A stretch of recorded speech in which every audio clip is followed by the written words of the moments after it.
અભ્યાસ એટલે ગ્રંથની અંદર જેનું વારંવાર નિરૂપણ કરવામાં આવ્યું હોય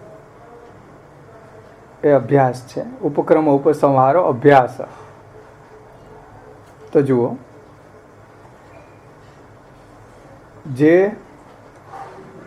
જેમ કે શ્રી મહાપ્રભુજી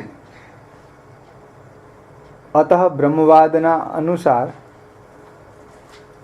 શ્રી કૃષ્ણમાં પોતાની બુદ્ધિ જોડવી, એટલે અતસ્તુ બ્રહ્મવાદેન કૃષ્ણે બુદ્ધિર વિધેયતા, એમ શ્રી મહાપ્રભુજીએ સિદ્ધાંત મુક્તાવલીની 12મા શ્લોકમાં કહ્યું છે કે બ્રહ્મવાદ અનુસાર કૃષ્ણની અંદર બુદ્ધિનું સ્થાપન કરવું જોઈએ, બુદ્ધિને જોડવી જોઈએ, એ વાત કહી છે. તદનુસાર પ્રભુચરણ શ્રી ગુસાઈજીએ પ્રભુચરણોએ સર્વાધિક પુનરાવર્તન કરીને, જો આ ગ્રંથની અંદર એનું વારંવાર નિરૂપણ કર્યું હોય કે હરિ શ્રી કૃષ્ણાસ્યમ દેવતા, શ્રી કૃષ્ણના મુખારવિંદ રૂપ શ્રી મહાપ્રભુજી આ સ્તોત્રના દેવતા છે. હરિ, પછી શ્રી કૃષ્ણાસ્યમ દેવતા, કૃષ્ણાધરામૃતા સ્વાદ, શ્રી કૃષ્ણાસ્ય. સમજો, એ જ વાતનું વારંવાર વર્ણન કરવામાં આવ્યું છે. નિરોધ અવસ્થા પણ ભક્તિનું છે, કે હરિ, કારણ કે હરિને દયા ઉપજી ને, દૈવી જીવો જે છે બીજા મતની અંદર એવા આસક્ત હતા માયાવાદ આદિમાં, તો એને આવું પોતાની ભક્તિનું રહસ્ય મહાત્મ્ય પ્રગટ કરવા માટે, ભગવાનનું મહાત્મ્ય પ્રગટ કરવા માટે કૃષ્ણાસ્યમ દેવતા શ્રી કૃષ્ણના મુખારવિંદ રૂપ શ્રી મહાપ્રભુજીને ભૂતલ ઉપર પ્રગટ કર્યા. શા માટે પ્રગટ કર્યા? કે ભક્ત પ્રપંચ વિસ્મૃતિપૂર્વક ભગવાનમાં એવો આસક્ત થઈ જાય એટલા માટે. તો આ બધાનું તાત્પર્ય પાછું નિરોધ અવસ્થા પણ ભક્તિમાં છે. પછી કૃષ્ણાધરામૃતા સ્વાદ, એમાં પણ એ જ રહસ્ય સમજાયું છે. જો એ જ વાતનું વારંવાર વર્ણન કરે છે ને, નિરોધ અવસ્થા પણ ભક્તિનું એમ. પછી શ્રી કૃષ્ણાસ્ય, શ્રી કૃષ્ણના મુખારવિંદ રૂપ શ્રી મહાપ્રભુજી છે. સમજો, શ્રી કૃષ્ણના મુખારવિંદ રૂપ શ્રી મહાપ્રભુજી અહીંયા ભૂતલ ઉપર પ્રગટ થયા છે, શ્રી કૃષ્ણાસ્યમ. અને એ જ આ રીતે આત્માનુભાવ પ્રગટ કરી શકે ને ભક્તોને, એવી નિરોધ અવસ્થા પ્રાપ્ત કઈ રીતે થાય? તો મહાપ્રભુ ઠાકોરજીએ પોતાના મુખારવિંદને જ ભૂતલ ઉપર પ્રગટ કર્યું એમ. જે વાત આપણે શ્રી વલ્ભાષ્ટકમાં જોઈ હતી ને, કે આજ્ઞયા પ્રાદુરાસિત ભૂમોય સન્મનુષ્યાકૃતિ હતી, તસ્ય આત્માનુભાવ પ્રકટન હૃદયસ્યાજ્ઞયા પ્રાદુરાસિત ભૂમોય સન્મનુષ્યાકૃતિ અતિ કરુણસ્તમ પ્રપદ્ય હુતાશમ. તો શ્રી કૃષ્ણાસ્ય, પછી શ્રી ગોપીજન વલ્લભ, એટલે ગોપીજનોને પણ પ્રિય એવા ભગવાન શ્રી કૃષ્ણ, ગોપીશ વલ્લભ. પછી કૃષ્ણ ભક્તિકૃત, એટલે શ્રી કૃષ્ણની ભક્તિ, જનશિક્ષા કૃતે કૃષ્ણ ભક્તિકૃત, એટલે કૃષ્ણની ભક્તિ કરી રહ્યા છે અને નિજજનોને પણ એવું શિક્ષા આપે છે. શ્રી કૃષ્ણ જ્ઞાન દો, તો જો ત્યાં જ વાત, એ જ વાત આપી છે ને કે કૃષ્ણનું આપણને પુષ્ટિ, દૈવી જીવોને જ્ઞાન આપે છે કે ભાઈ કૃષ્ણ સુધી કેમ પહોંચવું, કેવી રીતના આપણે કૃષ્ણની સેવા અને કથા કરીએ તો આપણે આ બધા પ્રપંચને ભૂલી અને ભગવાનમાં આપણો વિરોધ સિદ્ધ થઈ જાય. એ વાત, એવા કૃષ્ણનું જ્ઞાન આપવાવાળા આપણા શ્રી મહાપ્રભુજી છે. તો આ બધા નામો એ જ વાતનું વર્ણન કરે. અભ્યાસ, એ જ વાતનું વારંવાર વર્ણન કરવામાં આવ્યું છે કે કૃષ્ણ ભક્તિ આપણી કઈ રીતે નિરોધ અવસ્થામાં ખીલે. તો એ જ અહીંયા અભ્યાસ વારંવાર એ જ વાતને વાગોડવામાં આવી છે કે કૃષ્ણ જ્ઞાન દો, કૃષ્ણ ભક્તિકૃત, કૃષ્ણની અંદર એવી આપણને ભક્તિ થાય. એટલા માટે જ શ્રી મહાપ્રભુજી ઉપદેશ આપણને આપી રહ્યા છે, આત્માનુભાવ પ્રગટ કરી રહ્યા છે, કૃષ્ણનું જ્ઞાન આપી રહ્યા છે આત્માનુભાવ પ્રગટ કરીને. તસ્ય આત્માનુભાવ પ્રકટન, તો કૃષ્ણ જ્ઞાન દો. પછી સાનિધ્ય માત્ર દત્ત શ્રી કૃષ્ણ પ્રેમા, તો શ્રી મહાપ્રભુજીના સાનિધ્ય માત્રથી જ આપણને એવી કૃષ્ણની અંદર એવો સુદૃઢ પ્રેમ સિદ્ધ થઈ જાય છે. તો ત્યાં પણ એ જ વાત આવી, નિરોધ અવસ્થા પણ ભક્તિની જ વાત આવી. પછી કૃષ્ણ નામ સહસ્રસ્ય વક્તા, એટલે આવા 1000 નામોને પ્રગટ કરીને કૃષ્ણનું જેવું મહાત્મ્ય જે સમપ્રત ભૂતલ ઉપર સમભૂત ભુવી, જે વાત આગળ ઉપક્રમમાં આપણે જોઈ હતી ને, કે સંપ્રત્ય અવિશેષ તસ્ય મહાત્મ્યમ સમભૂત ભૂવી, કે આવું મહાત્મ્ય જે ભૂતલ ઉપર આચ્છાદિત થયું હતું એને ફરી પાછું મહાપ્રભુજીએ પ્રગટ કર્યું. અને એના માટે કૃષ્ણના એવા નામો, સ્તુતિ એવી, કૃષ્ણના ગુણગાન, તો કૃષ્ણ નામ સહસ્ત્રસ્ય, પુરુષોત્તમ સહસ્ત્ર નામ પ્રગટ કર્યું કે એના દ્વારા કૃષ્ણનું મહાત્મ્ય દેવીજીઓને સમજાય, કૃષ્ણની લીલા દેવીજીઓને સમજાય, જેથી કરીને ફરી પાછા એ ભગવાનની પ્રાપ્તિ કરી શકે અને એની ભક્તિ એવી નિરોધ અવસ્થામાં ખીલી જાય. તો એટલા માટે કૃષ્ણ નામ સહસ્ત્રસ્ય વક્તા. પછી કૃષ્ણ આર્દવિત, શ્રી મહાપ્રભુજી શ્રી ઠાકોરજીના હૃદયને જાણવા વાળા છે. એટલે ઠાકોરજીનું હૃદય શું છે? એ જ કે દયા નિજ મહાત્મ્ય કરીશન પ્રકટમ, કે ભાઈ મારું મહાત્મ્ય કોઈને કોઈ રીતે તમે ભૂતલ ઉપર પ્રગટ કરી અને દેવીજીઓ જે માયાવાદ આદિમાં આસક્ત છે, સંસારમાં આસક્ત છે, એને એમાંથી કાઢીને મારી સેવામાં એને, સેવા અને કથામાં એને જોડો. એવું કૃષ્ણનું હાર્દ છે ને, કે આત્માનું ભાવ પ્રકટ અને હૃદયશ્ચાગ્યા, તસ્ય આત્માનુભાવ પ્રકટન હૃદયશ્ચાગ્યા પ્રાદુરાસિત ભૂમો ય સન્મનુષ્યાકૃતિ અતિકરુણસ્તમ પ્રપદ્ય હુતાશા. કે ભાઈ પ્રભુ એવું ઈચ્છે છે કે મારા દેવીજીઓ જલ્દી મને પ્રાપ્ત થાય, મારી સેવા અને કથા કરી અને જલ્દી મારા સુધી પહોંચે. તો એટલે શ્રી મહાપ્રભુજી કૃષ્ણ હાર્દવિત હોવાથી આવો પુષ્ટિ ભક્તિ માર્ગને, સંપ્રદાયને પ્રગટ કરી સેવા અને કથા, જેમાં ઠાકોરજીની સાક્ષાત દર્શનમ સ્પર્શનમ સ્પષ્ટમ તથા કૃતિ ગતિ સદા શ્રવણમ કીર્તનમ સ્પષ્ટમ, એવો ભક્તિ માર્ગને પ્રગટ કરીને, કારણ કે કૃષ્ણ હાર્દવિત છે ને, કે ભાઈ કૃષ્ણ સુધી કેમ પહોંચી શકાય. જેમ ઓલા સિંહ નદના સ્ત્રી પુરુષ તપ કરતા હતા કે ભાઈ આવી રીતને કૃષ્ણ મળે નહીં, કૃષ્ણ કેમ મળે એ બતાવવા વાળા શ્રી મહાપ્રભુજી છે. કારણ કે કૃષ્ણ હાર્દવિત છે, કૃષ્ણના હૃદયને જાણવા વાળા છે. કે ભાઈ કૃષ્ણનું હૃદય એ જ કહે છે કે જલ્દી દેવીજીઓ છે અને મારો સંયોગ થાય, મારી સેવા કથામય થાય, મારી સેવા કથામાં પરાયણ થાય. તો શ્રી મહાપ્રભુજી જાણે છે ને, એટલે કૃષ્ણ હાર્દવિત છે.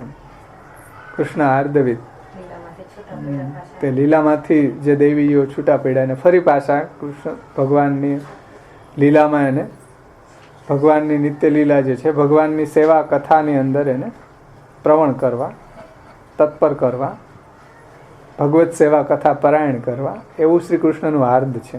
અને શ્રી મહાપ્રભુજીએ તમે જુઓ ખુલ્લા ચરણારવિંદે આવા ધોમ ધડકાના દેવીજીઓને શોધ્યા છે કે ભાઈ ક્યાં છુપાણો છે, ક્યાં છુપાણો છે. તો કૃષ્ણ હાર્દવિત છે કે ભાઈ ગમે ત્યાં છુપાણો હોય ત્યાંથી ને તમે શીઘ્ર જ મારા સુધી પહોંચાડે. અને કોઈ એવા ભક્તો માટે ઠાકોરજીએ પોતે જ આજ્ઞા કરી દીધી કે ભાઈ જલ્દી તમે જાઓ.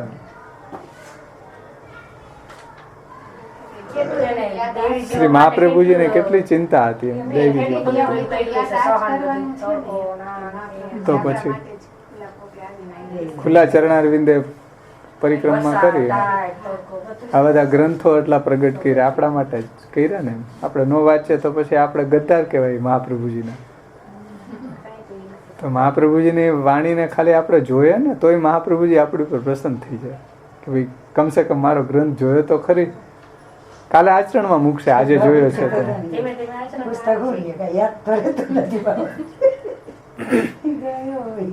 તો શ્રી મહાપ્રભુજીને એક વખત ગ્રંથ ખોલો ને તોય શ્રી મહાપ્રભુજીને એમ થાય કે નહીં હો ભાઈ.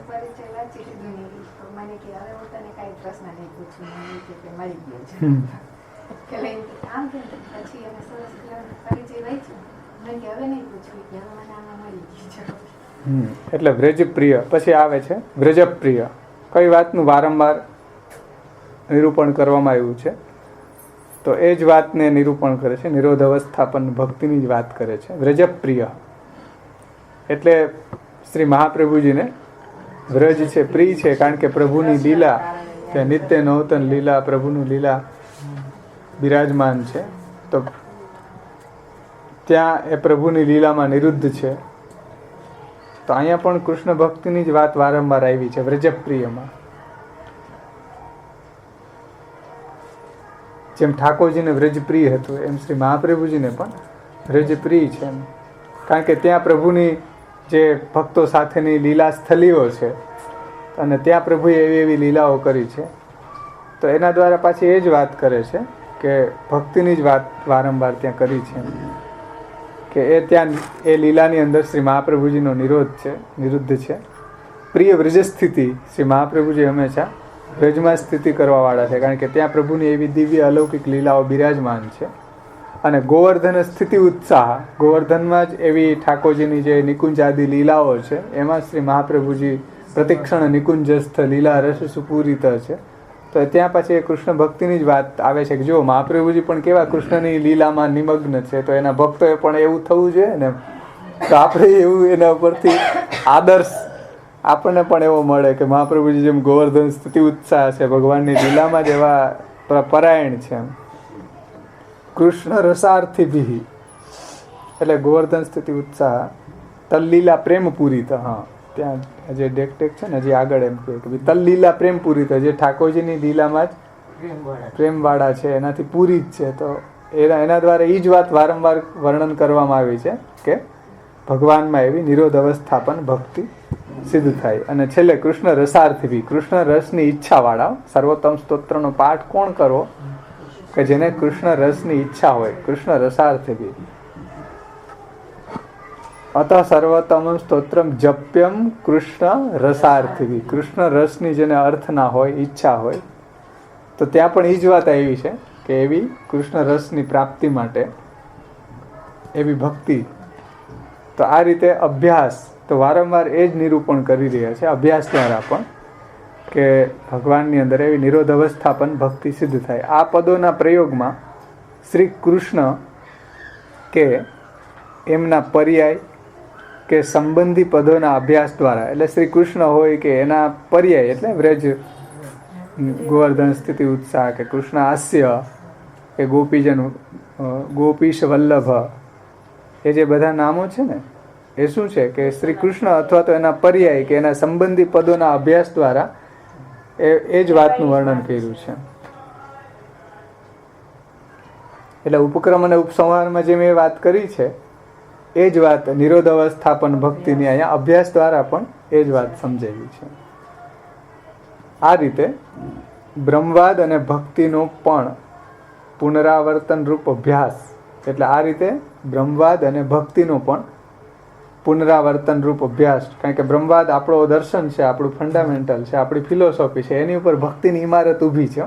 બ્રહ્મવાદના પાયા ઉપર, સાકાર બ્રહ્મવાદના પાયા ઉપર ભક્તિની ઇમારત ઊભી છે. તો જો બ્રહ્મવાદ અને ભક્તિનો પણ પુનરાવર્તન દ્વારા અભ્યાસ, સાકાર બ્રહ્મવાદ એક સ્થાપકો વેદ પારગ અને બ્રહ્મવાદ નિરૂપક ભક્તિ માર્ગાબ્જ માર્તંડ કૃષ્ણ ભક્તિકૃત.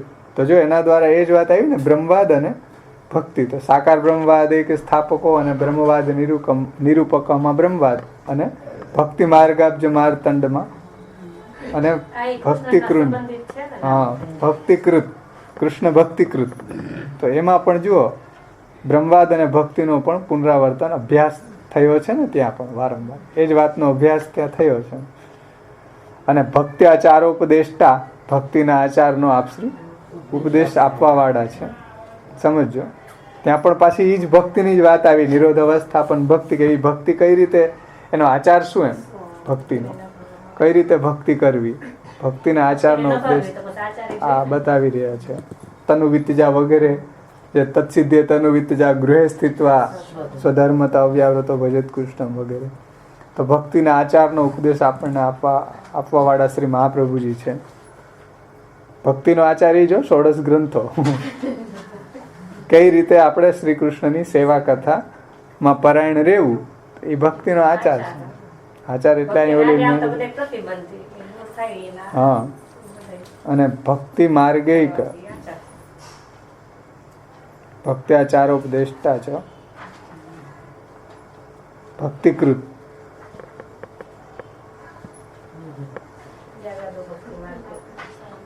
યાગાદો ભક્તિ માર્ગૈક સાધનત્વ ઉપદેશક અને ભક્ત્યાચારોપદેશાર્થ નાના વાક્ય નિરૂપક અને ભૂવિ ભક્તિ પ્રચાર એક કૃતે સ્વાન્વય કૃત પિતા.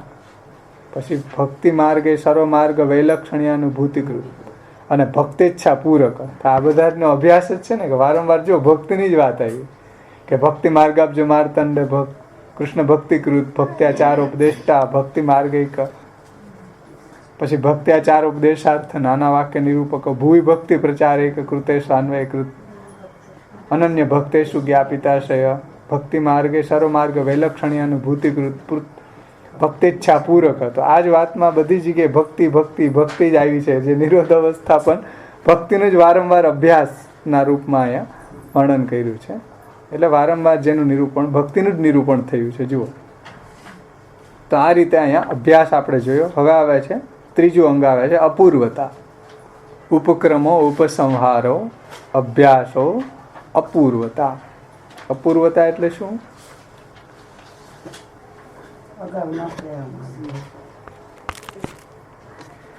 શાસ્ત્રમાં બીજી ક્યાંય એવી વાત ન કહેવામાં આવી હોય, એટલે બીજા ગ્રંથ કે શાસ્ત્રમાં જે પૂર્વે કહેવાયું ન હોય એ વાતને અપૂર્વતા કહેવાય. અપૂર્વતા એટલે પૂર્વે કહેવાયું ન હોય એવી વિલક્ષણ વાત, એ અપૂર્વતા. બીજા ગ્રંથ કે શાસ્ત્રમાં આની પહેલાં આની પૂર્વે કહેવાયું ન હોય એવી વાત, એવી શું વાત છે, એવી અપૂર્વતા અહીંયા બતાવે છે.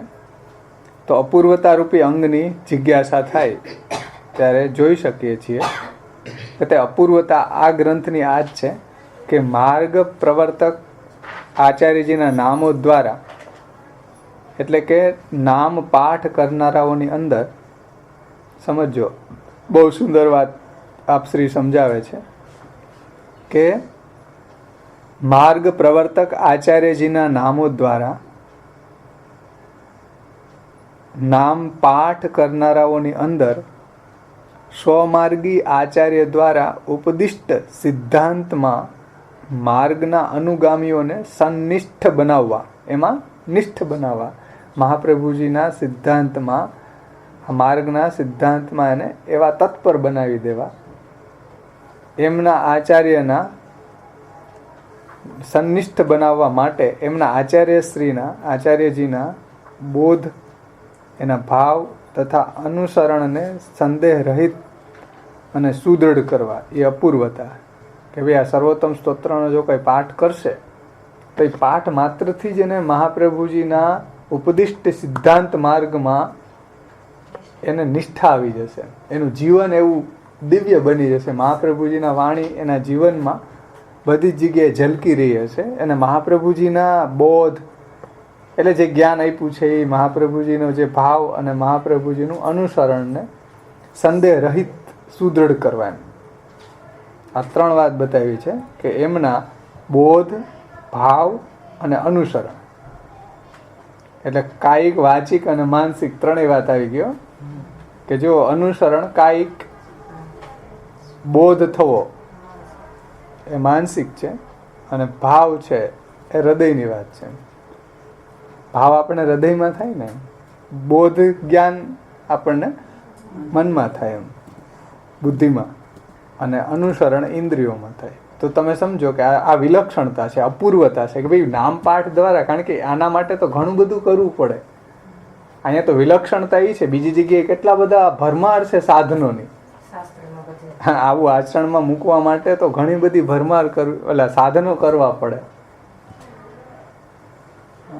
આ શાસ્ત્રોને સમજવા માટે, એના નિચોડને સમજવા માટે તો કેટલી મહેનત કરવી પડે. પણ અહીંયા તો કાંઈ મહેનત નથી. ખાલી સર્વોત્તમ સ્તોત્રનો કોઈ પાઠ કરે તો એને મહાપ્રભુજીના નામોનું રહસ્ય પાઠ કરવા માત્રથી જ એની અંદર પુષ્ટિમાર્ગી આચાર્ય દ્વારા ઉપદિષ્ટ જે સિદ્ધાંત છે એ સિદ્ધાંતમાં માર્ગના અનુગામીઓને સન્નિષ્ઠ બનાવી દે. આનો પાઠ કરતા માત્રમાં જ એને આ પુષ્ટિ ભક્તિ માર્ગની અંદર નિષ્ઠા આવી જાય. એને મહાપ્રભુજીના સિદ્ધાંતો એના જીવનમાં, એના રોમ રોમની અંદર વણાઈ જાય.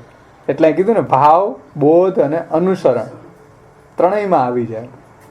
એમના શ્રી મહાપ્રભુજીના બોધ, ભાવ અને અનુસરણને સંદેહ રહિત અને સુદૃઢ કરી દે. કોઈ પણ જાતના સંદેહ વગર આપણા એવા મનમાંય દ્રઢ થઈ જાય, બુદ્ધિમાં, આપણા હૃદયમાં આવી જાય ને આચરણમાં આવી જાય. ત્રણેય કૃતિ, મતિ અને રતિ. જો કૃતિ, મતિ અને રતિ એના જ પર્યાય અહીંયા છે. કૃતિ એટલે અનુસરણ, મતિ એટલે બોધ અને રતિ એટલે ભાવ. તો જો મહાપ્રભુજીના સિદ્ધાંત, સર્વોત્તમ સ્તોત્રનો પાઠ કરવા માત્રથી જ શ્રી મહાપ્રભુજીના સિદ્ધાંત આપણી કૃતિ, મતિ અને રતિમાં ની સંદિગ્ધતાથી આવી જાય, એ જ આ સ્તોત્રની વિલક્ષણતા છે. ગજબ વિલક્ષણતા બતાવી કે ભાઈ ખાલી નામના પાઠ માત્રથી જ શ્રી મહાપ્રભુજીના સિદ્ધાંતો આપણી કૃતિ મતિ અને રતિમાં આવી જાય. આનાથી મોટી વિલક્ષણતા કઈ હોઈ શકે?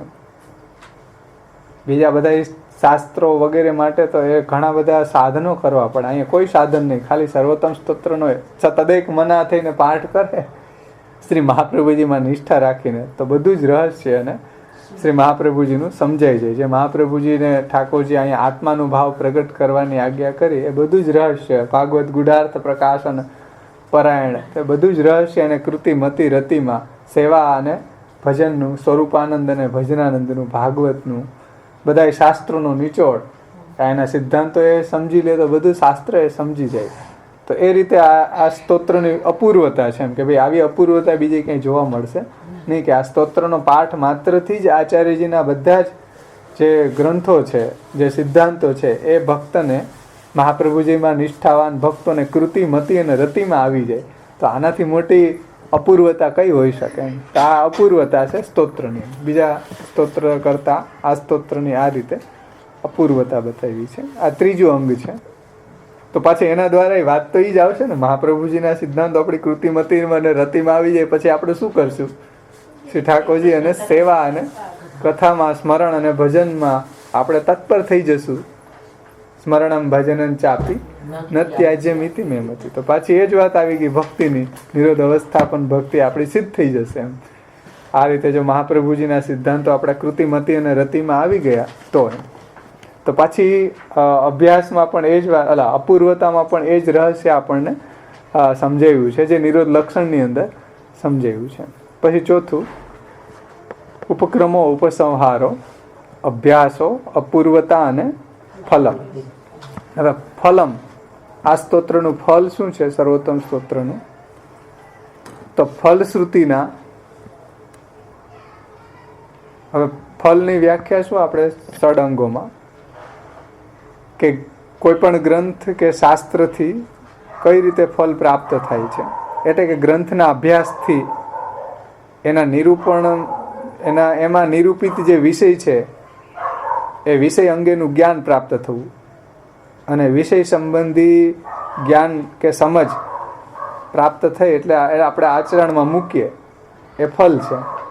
કોઈ પણ ગ્રંથ છે એને આપણે વાંચીએ કે એનો પાઠ કરીએ તો એનું ફલ શું? કે આપણને સમજાવો, એનું જ્ઞાન થવું અને આપણે આચરણમાં મૂકવું, એ એનું ફલ છે ને. હવે કોઈ તમે વાંચી જ નાખો ને આચરણમાં જ ના આવે, સમજ જ ના આવે તો શું ફળ? એટલે ફલશ્રુતિ અહીંયા એ છે. આપણે ફલશ્રુતિની વ્યાખ્યા એ રીતે સમજાતા ને, કે કોઈ પણ ગ્રંથ કે શાસ્ત્રથી જ કઈ રીતે ફલ પ્રાપ્ત થાય છે. એટલે કે ગ્રંથના અભ્યાસથી એમાં નિરૂપિત જે વિષય છે એ વિષય અંગેનું જ્ઞાન પ્રાપ્ત થવું અને વિષય સંબંધી સમજ અને આચરણમાં આવવું, એ એનું ફલ છે. તો જો ફલશ્રુતિના વિષયમાં મહાપ્રભુજીના સુસ્પષ્ટ અભિપ્રાય ભક્તિવર્ધની અને વિવેક ધૈર્યાશ્રય ગ્રંથમાં પ્રગટ થાય છે. શું? કે બીજે દાઢર્ય પ્રકારસ્તુ ગૃહે સ્થિત્વા સ્વધર્મત અવ્યાવ્રતો ભજેત કૃષ્ણમ પૂજયા શ્રવણાદિભી. એટલે ભક્તિ જે પ્રકારે વૃદ્ધિંગત થાય, વૃદ્ધિ પામે, એવા ઉપાય હું કહું છું. તથા ભક્તિ પ્રવૃદ્ધા સાત તથોપાયો નિરૂપ્યતે. તો જો ત્યાં ભક્તિની જ વાત આવે ને, ફલશ્રુતિ પણ કઈ રીતે સમજાવે છે આપશ્રી, કે ભક્તિવર્ધની અને વિવેક ધૈર્યાશ્રીમાં. એટલે વિવેક ધૈર્યાશ્રીમાં આશ્રયની વાત કરી છે અને ભક્તિવર્ધનીમાં ભક્તિની વાત કરી છે. તો એ રહસ્ય સમજો. ફલશ્રુતિમાં પણ આપણે એ જ વાત છે કે જે ભક્તિને વર્ધનના પ્રકારનું હું વર્ણન હવે કરું છું. ભગવત સેવા કે ભગવત કથામાં જેમની આસક્તિ છે, એટલે સેવાયામ વા કથાયામ વા યસ્ય આસક્તિ દ્રઢા ભવે યાવત જીવમ તસ્ય નાશો ન ક્વાપીતિ મતિર્મમ. એ પહેલા શ્લોકથી લઈને આ શ્લોક સુધી 1 થી 9 શ્લોક ભક્તિવર્ધનીના 1 થી 9 શ્લોક એ આપણે અત્યારે લેશું નહીં, પણ ફલશ્રુતિની અંદર લીધા છે. તમે બધા જાણો જ છો. એટલે તો એ યથા ભક્તિ પ્રવૃદ્ધા સ્યાદથી લઈને 9મા શ્લોકની અંદર એમ કીધું કે સેવાયામ વા કથાયામ વા યસ્યા શક્તિ દૃઢા ભવેત યાવત જીવમ તસ્ય નાશો ન ક્વાપીતિ મતિર્મમ. તો ભગવત સેવા કે ભગવત કથામાં જેમની આસક્તિ સુદૃઢ થશે એમનો ક્યારેય પણ એટલે એની આસક્તિનો એના ભાવનો ક્યારેય નાશ થશે નહીં. અને એ જ રીતે વિવેક ધૈર્યાશ્રીમાં તમે જુઓ શ્લોક 17 વિવેક ધૈર્યાશ્રીમાં શ્લોક 17 એમ કહ્યું છે કે એવમ આશ્રયણમ પ્રોક્તમ સર્વેષામ સર્વદા હિતમ કલો ભક્ત્યાદિ માર્ગાહી દુસાધ્ય ઇતિ મે મતિ. તો એવમ આશ્રયણમ પ્રોક્તમ, આ રીતે મેં આશ્રયનું સ્વરૂપ સમજાવ્યું છે. તો આ પ્રકારની ભગવદ આશ્રય સર્વદા હિતકારી સાબિત થાય છે કે કલિયુગની અંદર બીજા બધા માર્ગો છે એ દુસાધ્ય થઈ ગયા, પણ ભગવાનનો આશ્રય એવો જ છે હજી. એટલે કોઈ ભગવાનનો આશ્રય કરશે તો પણ એને આ કલિયુગની અંદર ફલ પ્રાપ્ત થશે. તો જુઓ ત્યાં કેટલું આશ્વાસન આપ્યું છે કે ભાઈ વિવેક નથી, ધૈર્ય નથી, ભક્તિ નથી, કાંઈ નથી, વિવેક ધૈર્ય ભક્તિ આદિ રહિત છે. ને પાછો એક કલગી ઓર છે, વિશેષતા પાપાસક્તસ્ય દીનસ્ય કલો ભક્તિ આદિ માર્ગ દુસાધ્ય ઇતિ મે મતિ.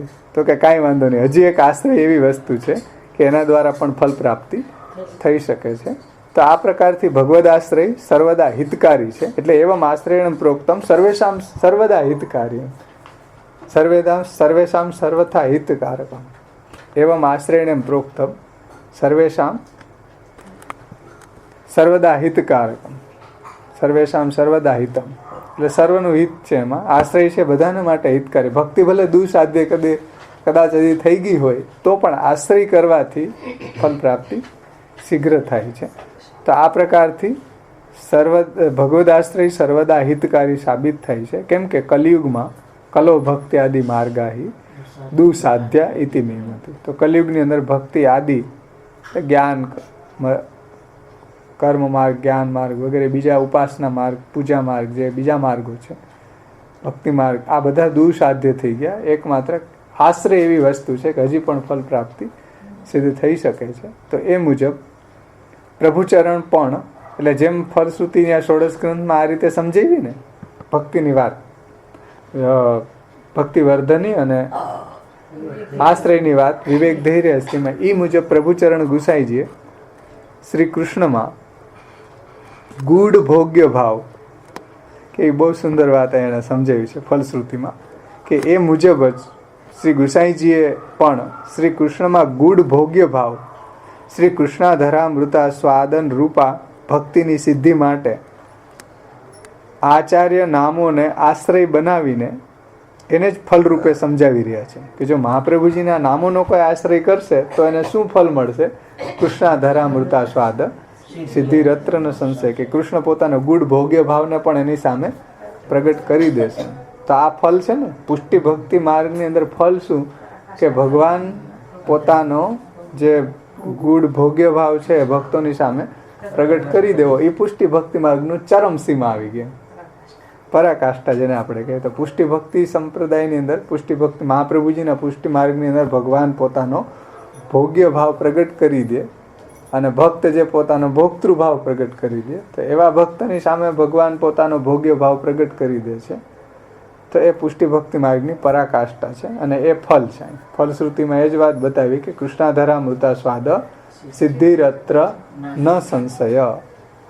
તો આ જ ભક્તિની સિદ્ધિ માટે શ્રી આચાર્યજી મહાપ્રભુજીના નામોનો આશ્રય બનાવીને તેને જ આ રીતે ફલરૂપે સમજાવી રહ્યા છે. એટલે નામો જ આ ફલરૂપ છે કે ભાઈ આ નામોનો કોઈ આશ્રય કરશે તો એને કૃષ્ણાધરામૃતા સ્વાદની સિદ્ધિ પ્રાપ્ત થશે અને એની સામે ઠાકોરજી પણ પોતાનો ભોગ્ય ભાવને પ્રગટ કરી દેશે. કેટલું ફલરૂપ છે. હા, આશ્રય અને ભક્તિ, ભક્તિવર્ધનીમાં જે ભક્તિની વાત કરી અને વિવેક ધૈર્યાશ્રયમાં આશ્રયની વાત કરશે.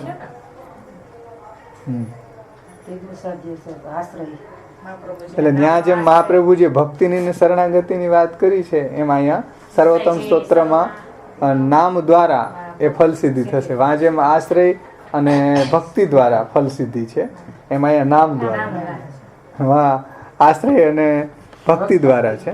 એવી જ રીતના અહીંયા નામ દ્વારા આવું કૃષ્ણાધરામૃતા સ્વાદ સિદ્ધિરત્ર ન સંશય. તો આ ફલશ્રુતિ છે. ઉપક્રમો, ઉપસંહારો, અભ્યાસો, અપૂર્વતા અને ફલમ. તો જો આ ફલ પાછી એ જ વાત આવી છે. એવી જ ભક્તિ અલૌકિક નિરોધ અવસ્થાપન ભક્તિ આ નામો દ્વારા એવી સિદ્ધ થાય છે. એટલે આ નામોનો આશ્રય બનાવીને જ એ ફલરૂપે આ નામોને જ એવા ફલરૂપ બતાવ્યા છે અહીંયા કે શ્રી મહાપ્રભુજીના નામો એક એક નામો ફલરૂપ છે, ફલાત્મક છે.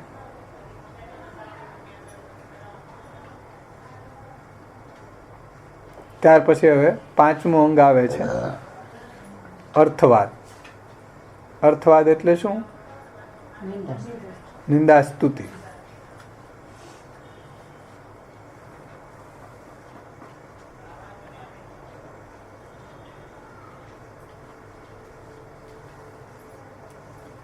અર્થવાદની અંદર સત્કર્મની સ્તુતિ થઈ હોય અને દુષ્ટ કર્મની નિંદા થઈ હોય, એ અર્થવાદ છે. તો જુઓ, નિંદા સ્તુતિ અર્થવાદ પણ આ સ્તોત્રની અંદર શ્રી પ્રભુચરણ ગુસાઈજી કઈ રીતે સમજાવે છે કે ભગવાન મહાત્મ્યનું અજ્ઞાન, માયાવાદ નિરાકરણ. તો આ સ્તોત્ર દ્વારા શ્રી મહાપ્રભુજી એટલે ગુસાઈજી એમ સમજાવે છે કે આ સ્તોત્ર દ્વારા મહાપ્રભુજીના નામો દ્વારા ભગવાનના મહાત્મ્યનું અજ્ઞાન દૂર થવું, એટલે ભગવાનના મહાત્મ્યનું જ્ઞાન થવું. જે આગળ કીધું ને કે સંપ્રત્ય અવિશેષ મહાત્મ્યમ સમભૂત ભૂવી, એ મહાત્મ્યને ફરી પાછું પ્રગટ કરવું છે. એમાં આ સ્તોત્રનો વિનિયોગ છે ને.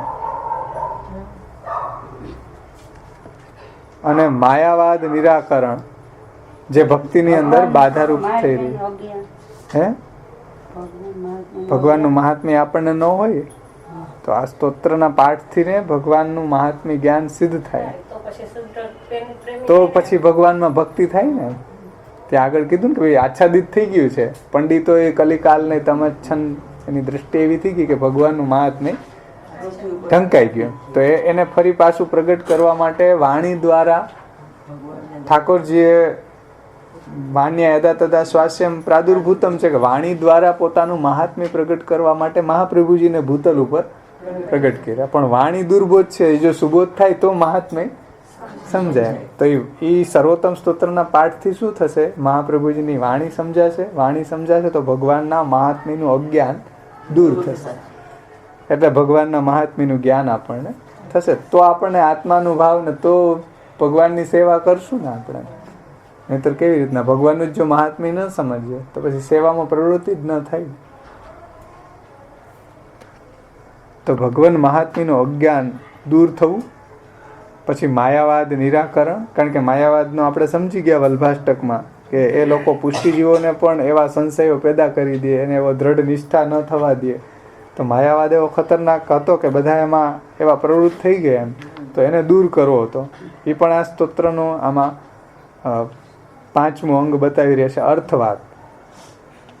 કે માયાવાદ નિરાકરણ એટલે નિંદા સ્તુતિમાં આ વાત લઈ રહ્યા છે, નિંદામાં આ વાત રહી રહ્યા છે કે ભગવાન મહાત્મ્યનું અજ્ઞાન, પછી માયાવાદનું નિરાકરણ. સર્વવાદ ખાલી માયાવાદીઓ જ નહીં, બીજા બધા વાદીઓ બૌદ્ધ, જૈન, આરહત જે બધા વેદ વિરુદ્ધ મતો હતા એનું પણ આપશ્રીએ નિરાકરણ કરીને સર્વવાદી નિરાસન માયાવાદ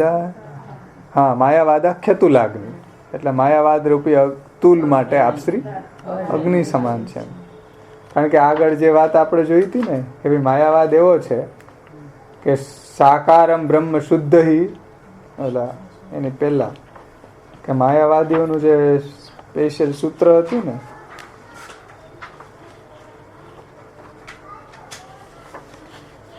એનું સૂત્ર શું હતું કે શુદ્ધમ ભજનમ વારયંતી, એટલે જીવને વ્યાપક માનવો અને જગતને મિથ્યા માનવો. આ બે વસ્તુ એવી છે કે શુદ્ધ ભજનને ખતમ કરી દે છે. અને માયાવાદીનો પ્રહાર આ બે ઉપર જ છે ને, કે શુદ્ધ ભજનનું વારણ માટે જીવને વ્યાપક કેવો અને જગતને પ્રપંચને મિથ્યા કેવો. તો એટલે અહીં કહી રહ્યા છે કે માયાવાદ આ ખેતુલાગ્નિ.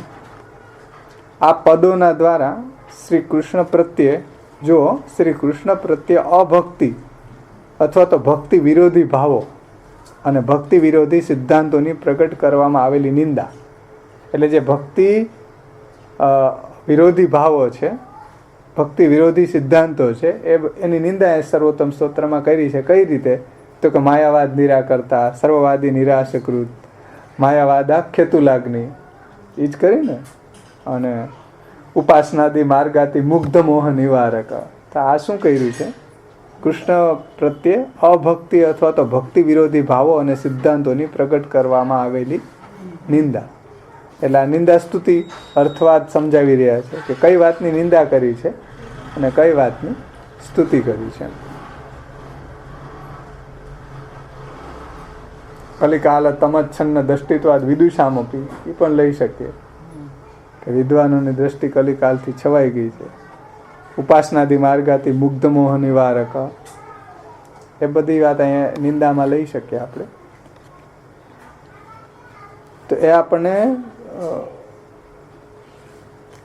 આ બધા પદોના દ્વારા શ્રી કૃષ્ણ પ્રત્યે અભક્તિ અથવા તો ભક્તિ વિરોધી ભાવો અને સિદ્ધાંતોની પ્રગટ કરવામાં આવેલી નિંદા અને સ્તુતિના સમજાવે છે. હવે સ્તુતિ પણ સાકાર બ્રહ્મવાદના સ્થાપન દ્વારા અન્ય બધા માર્ગોની સરખામણીમાં શ્રી કૃષ્ણની ભક્તિના માર્ગમાં વૈલક્ષણ્યના ઉલ્લેખ દ્વારા પ્રગટ કરવામાં આવેલી છે. સ્તુતિ કઈ રીતે પ્રગટ કરવામાં આવેલી છે? તો કે સાકાર બ્રહ્મવાદૈક સ્થાપકો. તો એના દ્વારા આપણને નિર્ગુણ ભક્તિ, શ્રી કૃષ્ણની અંદર એવી આપણી નિર્ગુણ ભક્તિ કરવી, એટલે સાકાર બ્રહ્મવાદિક ના સ્થાપન દ્વારા શ્રી મહાપ્રભુજી આપણને એ જ વાત સમજાવી છે કે ભાઈ શ્રી કૃષ્ણની તમે નિરુપધી ભક્તિ કરવાની. સાકારની જ ભક્તિ થાય ને, નિરાકારની, કારણ કે બીજા બધા વાદીઓ છે નિરાકારનું ભજન કરો. નિરાકારને ભજવું કેવી રીતના? નિર્ગુણનો નિર્દેશ અટપટો રસના સી પેરે કહીએ, રંગ રૂપ વપુ ત્યાં એકો નવ લહીએ, તે થકી પુરુષોત્તમ અળગા.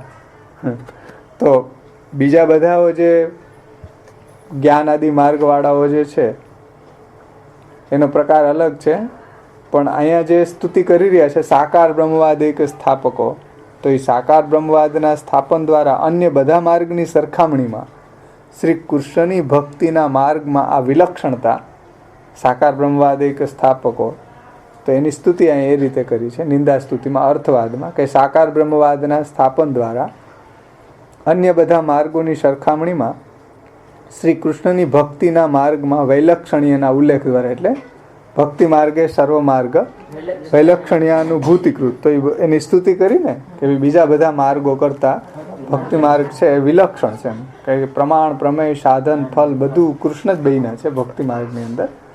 તો ભક્તિ માર્ગ બીજા બધા માર્ગો કરતાં વિલક્ષણ છે, એ સ્તુતિ કરી છે. તો એ રીતે ભક્તિ માર્ગે સર્વમાર્ગ વૈલક્ષણ્યાનુભૂતિકૃત એના ઉલ્લેખ દ્વારા પ્રકટ કરવામાં આવેલી છે. તો આ રીતે નિંદા સ્તુતિ એટલે અર્થવાદ અહીંયા કહ્યો છે.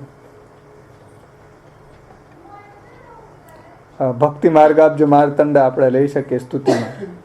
નિંદામાં રોષ દ્રકપાત સંપૃષ્ટ ભક્ત દ્વિટ એ પણ લઈ શકીએ. રોષ દ્રકપાત સંપૃષ્ટ ભક્ત દ્વિટ એ પણ નિંદામાં લઈ શકીએ. એવા બીજા નામો લઈ શકીએ. આ તો ઉપલક્ષણ વિધિથી અહીંયા સમજાવી દીધા. એમ પછી આપણે શોધીએ તો ઘણું બધું અર્થવાદ આપણને મળશે. એમ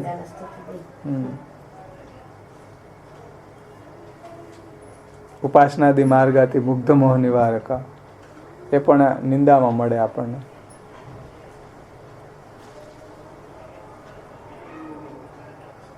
તદ વિસ્મૃતાન્યો એ પણ મળે. હા, તદ વિસ્મૃતાન્યો.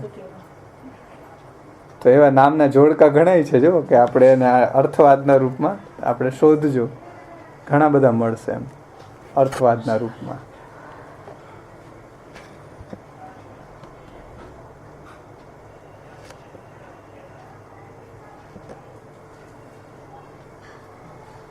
ત્યાર પછી આગળ હવે આવી રહ્યું છે 6થું અંગ, ઉપક્રમો ઉપસંહારો અભ્યાસો અપૂર્વતા ફલમ અર્થવાદ ઉપપત્તિ. ઉપપત્તિ એટલે શું? ઉપપત્તિ એટલે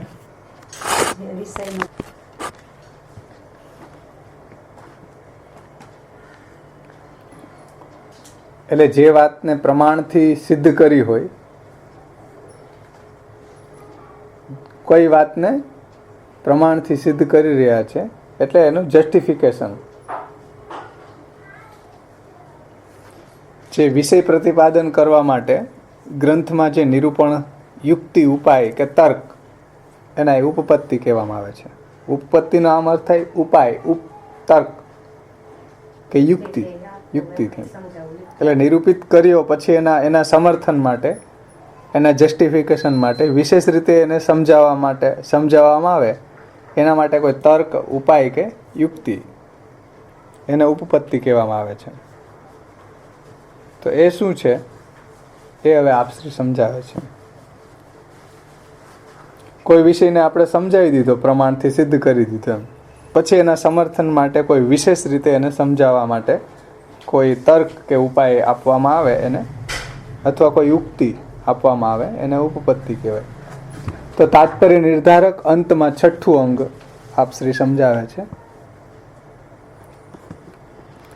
તાત્પર્ય નિર્ધારક અંતિમ અંગ ઉપપત્તિના વિષયમાં શ્રી મહાપ્રભુજી કહે છે કે વૃથૈવ જીવનમ લોકે ભક્તિ જ્ઞાનોત્સવે વિના કૃષ્ણૈકતાન ચિત્તત્વમ મુક્તેરપી અધિકમ મતમ. શ્રી મહાપ્રભુજીએ સુબોધનીજીમાં આ વાત કહી છે. સુબોધનીજી પ્રથમ સ્કંદ 10મો અધ્યાય 7મો શ્લોક. આ જ વાત પ્રભુચરણ પણ ઉલ્લેખિત ગ્રંથ ઉપસંહારાત્મિકા કારિકામાં કહી રહ્યા છે. એટલે કઈ રીતે શ્રી ગુસાઈજી ઉપપત્તિ સમજાવે છે કે ભાઈ શ્રી મહાપ્રભુજી એવું સુબોધનીજીમાં કહ્યું છે કે વૃથૈવ જીવનમ લોકે ભક્તિ જ્ઞાનોત્સવે વિના. એનો અર્થ એ રીતે થાય છે કે ભક્તિ અને જ્ઞાનથી કરેલા ઉત્સવ વિના લોકમાં જીવવું વૃથા છે. જેના જીવનમાં ભક્તિ અને જ્ઞાન નથી એ વૃથા જીવી રહ્યો છે. વૃથા તજન્મ ભૂતલે. કે વૃથૈવ જીવનમ લોકે ભક્તિ જ્ઞાનોત્સવે વિના. ભક્તિ અને જ્ઞાનનો ઉત્સવ જેના હૃદયમાં નથી થયો એ તો સાવ વૃથા જીવે છે. શ્રી મહાપ્રભુજી કેટલી ગજબ વાત કરી કે વૃથૈવ જીવનમ લોકે ભક્તિ જ્ઞાન ઉત્સવે વિના. કે ભક્તિ અને જ્ઞાનના ઉત્સવ વિના જે જીવી રહ્યો છે એ તો સાવ વૃથા જીવી રહ્યો છે. પાણી માગ્યું આપણે કહીએ ને એનું જીવન વૃથા જીવી રહ્યો છે.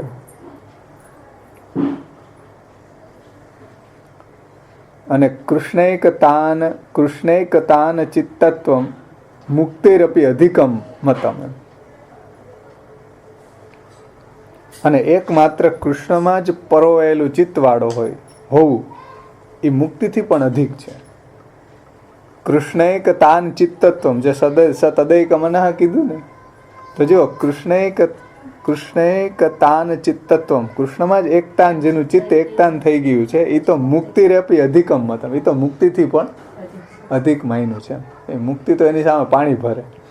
જો કૃષ્ણની અંદર જેનું એક ચિત્ત એકતાન થઈ ગયું કૃષ્ણમાં, હા, ચેતસ્તત પ્રવણન થઈ ગયું, એની ભક્તિ એ રીતે ખીલી ગઈ, કૃષ્ણની અંદર એનું મન એકતાન થઈ ગયું, એકમાત્ર શ્રી કૃષ્ણમાં જ એનું મન ચેતસ્તત પ્રવણન થઈ ગયું, પરોવાઈ ગયું, તો એ મુક્તિથી પણ અધિક છે એવું શ્રી મહાપ્રભુજીએ કીધું છે. તો એ રીતે પ્રભુચરણ ગુસાઈ આ જ વાત પ્રભુચરણ શ્રી ગુસાઈજી ઉલ્લેખિત ગ્રંથના ઉપસંહારાત્મિકા કારિકામાં કહી રહ્યા છે કે તદ પ્રાપ્તો વૃથા મોક્ષ તદાપ્તો તદ ગથાર્થથા સ તદૈકમનઃ સિદ્ધિમ ઉક્તામ પ્રાપ્નોતિ ન સંશય. સમજો કે ઉપસંહારાત્મિકા કારિકામાં આ જ વાત કહી રહ્યા છે કે તદ પ્રાપ્તો વૃથા મોક્ષ તદાપ્તો તદ ગતાર્થ. જો કૃષ્ણાધરામૃતા સ્વાદની સિદ્ધિ ન મળી તો પણ મોક્ષ વૃથા છે, અને કૃષ્ણાધરામૃતા સ્વાદની સિદ્ધિ મળી તો વૃથા મોક્ષ વૃથા છે જ એમ, પણ ન મળી તો પણ મોક્ષ વૃથા છે. એટલે અહીં કહે છે કે કૃષ્ણૈક તાન ચિત્તત્વમ મુક્તેરપી અધિકમ મતમ. તો આ આખો એનો ઉપપત્તિ છે. છેલ્લે એને ઉપપત્તિ પ્રભુચરણ ગુસાઈજીએ તર્કથી આખા સર્વોત્તમ સ્તોત્રને કહીને પછી પાછી છેલ્લે પણ એ વાતને જસ્ટિફાઈ કરીને કહ્યું છે કે ભાઈ તદ પ્રાપ્તો વૃથા મોક્ષ તદાપ્તો તદ ગતાર્થતા. તે અહીંયા ઉપપત્તિમાં લઈ રહ્યા છે.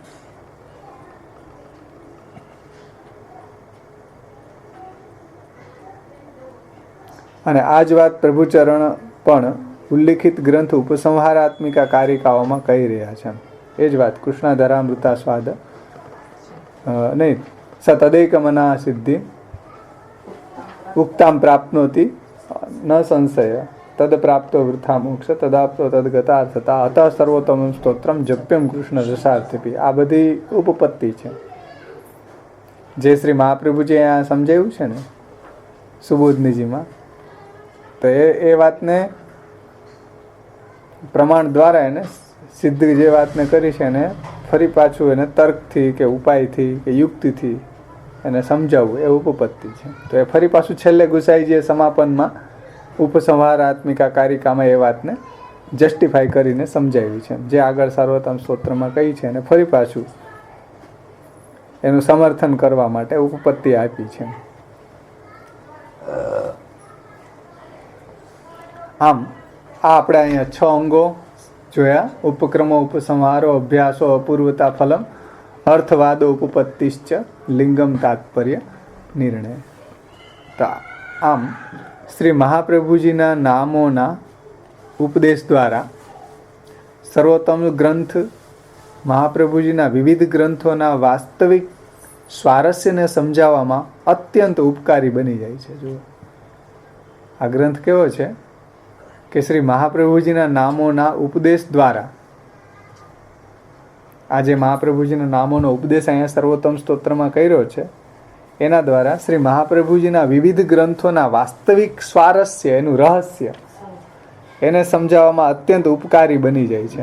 કારણ કે જે વાત ઉપદેશ મુદ્રામાં ગ્રંથોમાં કહી છે એ જ વાત શ્રી મહાપ્રભુજીએ અહીંયા શ્રી ગુસાઈજીએ સર્વોત્તમ સ્તોત્રમાં નામ મુદ્રામાં કહી છે. એમાં હું આજે જોતો તો મેં થોડોક આમાં લખ્યા છે, તમને થોડીક વાર મેં એવું વિચારતો હતો તો મને ઘણી એવી સંગતિ મળી કે જે 16 ગ્રંથની અંદર જે ઉપદેશ મુદ્રામાં છે એ જ વાત અહીંયા શ્રી મહાપ્રભુ ગુસાઈજીએ નામ મુદ્રામાં કહી છે. આથી એટલે આ તો ખાલી 16 ગ્રંથની વાત છે. બાકી તમે કોઈ પણ ગ્રંથ જુઓ, પંચશ્લોકી જુઓ, શિક્ષા શ્લોકી જુઓ, તત્વાર્દીપ નિબંધ જુઓ, ગમે એ ગ્રંથ જુઓ ને મહાપ્રભુજીનો, કોઈ એવો ગ્રંથ નહીં કે જેની સંગતિ સર્વોત્તમના નામો સાથે ન મળતી હોય. બધાની કોઈ પણ તમે વાક્ય લઈ આવો, મહાપ્રભુજીના નામો સાથે સંગત થતું હોય ને થતું જ હોય.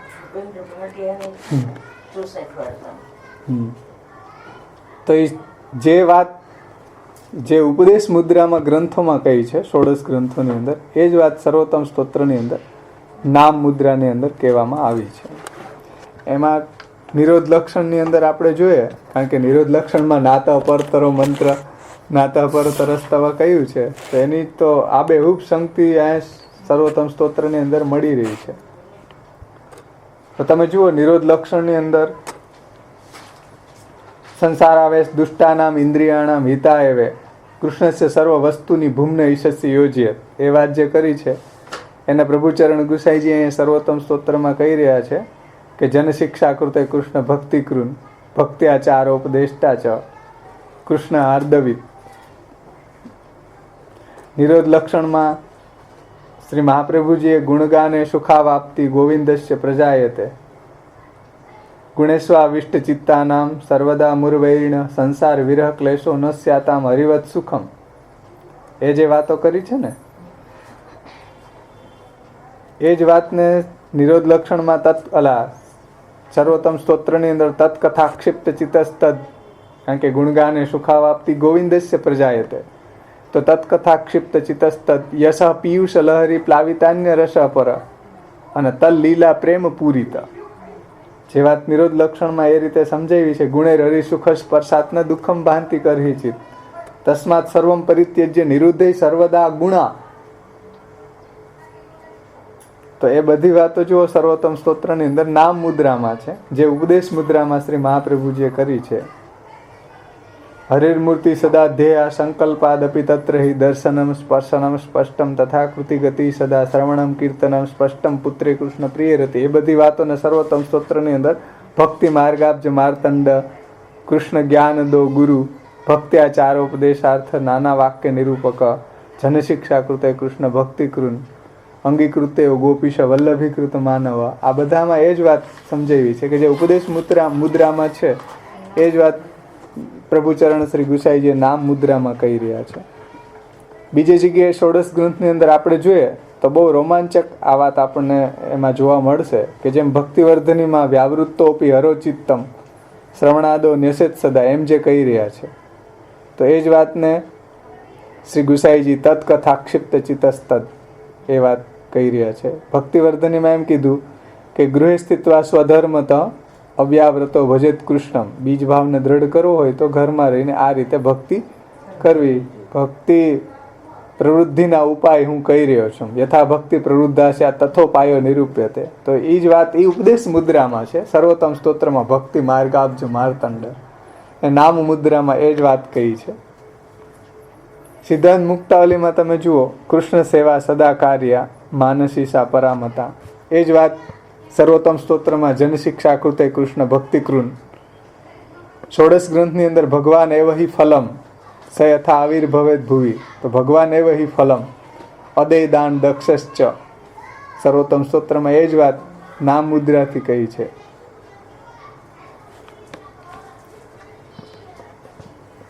હવે જુઓ વિવેક ધૈર્યાશ્રીમાં કહ્યું અન્યસ્ય ભજનન તત્ર સતોગમનમેવ ચ પ્રાર્થના કાર્ય માત્રેપી તતો અન્યત્ર વિવર્જેત, એ જ વાત સર્વોત્તમ સ્તોત્રમાં જો ઉપાસનાદિ માર્ગાથી મુગ્ધ મોહ નિવારક. વિવેક ધૈર્યાશ્રીમાં એમ કહ્યું એવમ આશ્રયણમ પ્રોક્તમ સર્વેશામ સર્વદા હિતમ, તો એ જ વાત સર્વોત્તમ સ્તોત્રમાં પૃથક શરણ માર્ગોપદેષ્ટા. શ્રી કૃષ્ણાશ્રીમાં કહ્યું તસ્માત સર્વાત્મના નિત્યમ શ્રી કૃષ્ણ શરણમ, તો એ જ વાત તમે જુઓ સર્વોત્તમ સ્તોત્રમાં પૃથક શરણ માર્ગોપદેષ્ટામાં કહી છે.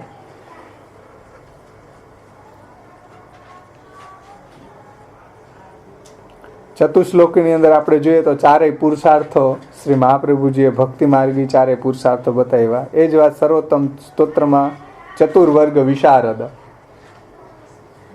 શ્રી મહાપ્રભુજી ચતુર્વર્ગમાં વિશારદ છે. ધર્મ અર્થ કામ અને મોક્ષ, જે ભક્તિ માર્ગી ધર્મ અર્થ કામ અને મોક્ષ સમજાવ્યા છે. સંન્યાસ નિર્ણયમાં તમે જુઓ કે વિરહાનુભવૈકાર્થ સર્વ ત્યાગોપદેશક, અથવા તો ભક્તિ માર્ગ ભક્તિવર્ધનીમાં તાદૃશ્યાપી સતતમ ગેહસ્થાનમ વિનાશકમ ત્યાગમ કૃત્વા યતે દેસ્તુ તદર્થાર્થૈક માનસ, એને સર્વોત્તમ સ્તોત્રમાં વિરહાનુભવૈકાર્થ સર્વ ત્યાગોપદેશક. પછી અંતઃકરણ પ્રબોધમાં તમે જુઓ સત્ય સંકલ્પતો વિષ્ણુ નાન્યથાતુ કરિષ્યતિ.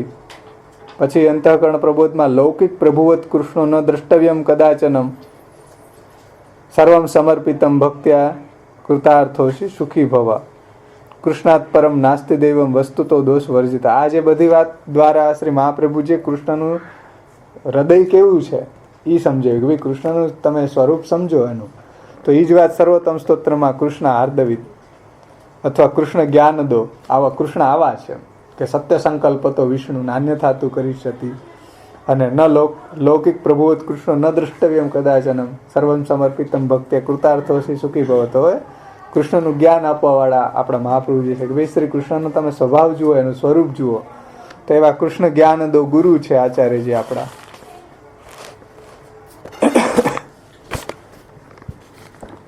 એ જ રીતે સંન્યાસ નિર્ણય ભક્તિ સિદ્ધાંત મુક્તાવલીમાં એમ કહ્યું છેલ્લે કે ભક્તિ ભાવે તો તીરસ્થો યથા દુષ્ટૈ સ્વકર્મ ભી અન્યથા ભાવમ આપન્ન તસ્મા સ્થાનાશ્ચ નશ્યતિ. મહાપ્રભુજીનો ઉગ્ર પ્રતાપો કે ઉગ્ર પ્રતાપ મહાપ્રભુજી પ્રગટ કરી રહ્યા છે કે સંન્યાસ વર્ણમ ભક્તો અન્યથા પતિતો ભવે યદા બહિર્મુખા યુયમ ભવિષ્યથ કથંચન તદા કાલ પ્રવાહસ્થા દેહચિત્તા દયોપિતા સર્વથા ભક્ષયિષ્યંતિ યુષ્માનિતિ મતિર્મમાં. ઉગ્ર પ્રતાપ શ્રી મહાપ્રભુજીનો છે.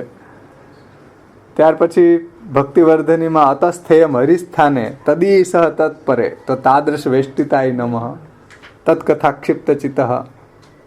તો અતસ્થેયમ હરિસ્થાને તદીસહ તત્પરે, ત્યાં જે ભગવદીઓ સાથે મળીને ભગવત સંગ કરવો જોઈએ, તો શ્રી મહાપ્રભુજી એ જ વાત નામ મુદ્રામાં છે કે તાદૃશ વેષ્ટિતાય નમઃ તત્કથાક્ષિપ્ત ચિત્ત. સેવા ફલમાં આપણે જોઈએ કે અલૌકિકસ્ય દાનેહિ ચાદ્ય સિદ્ધ્યન મનોરથ જે ફલની વાત કરી છે, તો એવું અલૌકિક ફલ વિમુક્તિ દ વિશેષ પ્રકારની મુક્તિ પ્રદાન કરવાવાળા શ્રી મહાપ્રભુજી છે. અલૌકિક સામર્થ્ય આદિ એ વિશેષ પ્રકારની મુક્તિ છે. નિખિલેષ્ટદ.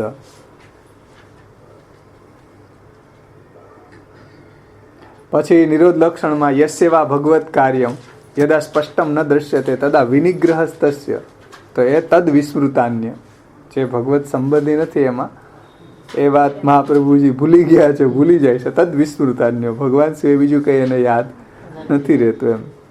પછી તત્રેવ દેવતા મૂર્તિ ભક્તિએ દ્રશ્યતે ક્વચિત, ભક્તિથી હશે તો જો દેખાશે. એ જ વાત મહાપ્રભુજીએ ગુસાઈજીએ સાકાર બ્રહ્મવાદ એક સ્થાપકો, બ્રહ્મવાદ નિરૂપક, સાકાર બ્રહ્મવાદ એક સ્થાપકો. કારણ કે ભક્તિ હશે તો આ રહસ્ય કૃષ્ણનું સમજાશે. તો એ જ વાત સાકાર બ્રહ્મવાદ એક સ્થાપકોથી સમજાવી છે. પછી સર્વોત્તમ સ્તોત્રમાં સિદ્ધાંત મુક્તાવલીમાં તદેવે તત્ પ્રકારેણ ભવતીતિ શ્રુતેર્મતમ, એ જે વાત કરી છે ને માયિકમ સગુણમ કાર્યમ સ્વતંત્રં ચેતિને કથા તદેવે તત્ પ્રકારેણ ભવતીતિ શ્રુતેર્મતમ, કે ભાઈ શ્રુતિઓનો એવો મત છે કે અક્ષરબ્રહ્મ જે વિલક્ષણ છે એ જ આ જગત રૂપે થયું છે. એના એ જ વાતને તમે સર્વોત્તમ સ્તોત્રમાં જુઓ, માયાવાદ નિરાકર્તા, સર્વવાદી નિરાશકૃત, માયાવાદા ખેતુલાગ્નિ, સર્વવાદી નિરાશકૃતમાં એ જ લીધી ને જે સિદ્ધાંત મુક્તાવલીમાં નિરાશ કર્યો એમ. તો એ સર્વોત્તમ સ્તોત્રમાં નામ મુદ્રામાં કહી રહ્યા છે. તો આ રીતે નિરોધ લક્ષણમાં એમ કહી રહ્યા છે, અહમ નિરુદ્ધો રોધેન નિરોધ પદવીમ ગત નિરુદ્ધાનંતુ રોધાય નિરોધમ વર્ણયામિ તે. તો તમે સર્વોત્તમ સ્તોત્રમાં જુઓ, સ્વાનંદતુંદીલ આનંદ પરમાનંદ પરમ પરહ, તો એ બધા નામોને આપણે જોઈએ તો જે ષોડશ ગ્રંથ, આ તો મેં ખાલી થોડીક વખત વિચાર્યું ને કે કેવું ષોડશ ગ્રંથમાં શ્રી મહાપ્રભુજી જે ઉપદેશ મુદ્રામાં કહ્યું છે એ જ વાત સર્વોત્તમ સ્તોત્રમાં નામ મુદ્રામાં છે. તમે થોડીક વિશેષ સમય લઈને આ જુઓ તો બધા ષોડશ ગ્રંથ સર્વોત્તમમાં સમાઈ જાય. બધા શાસ્ત્રા સર્વણીણી બધા જે બી ગ્રંથ મહાપ્રભુજીના તમે લઈને બેસો એ બધા નામો, બધા ગ્રંથોની સંગતિ સર્વોત્તમ સ્તોત્રના નામ સાથે મળી જાય. કોઈ પણ એવો વાક્ય નહીં હોય કે એની સંગતિ ન મળે.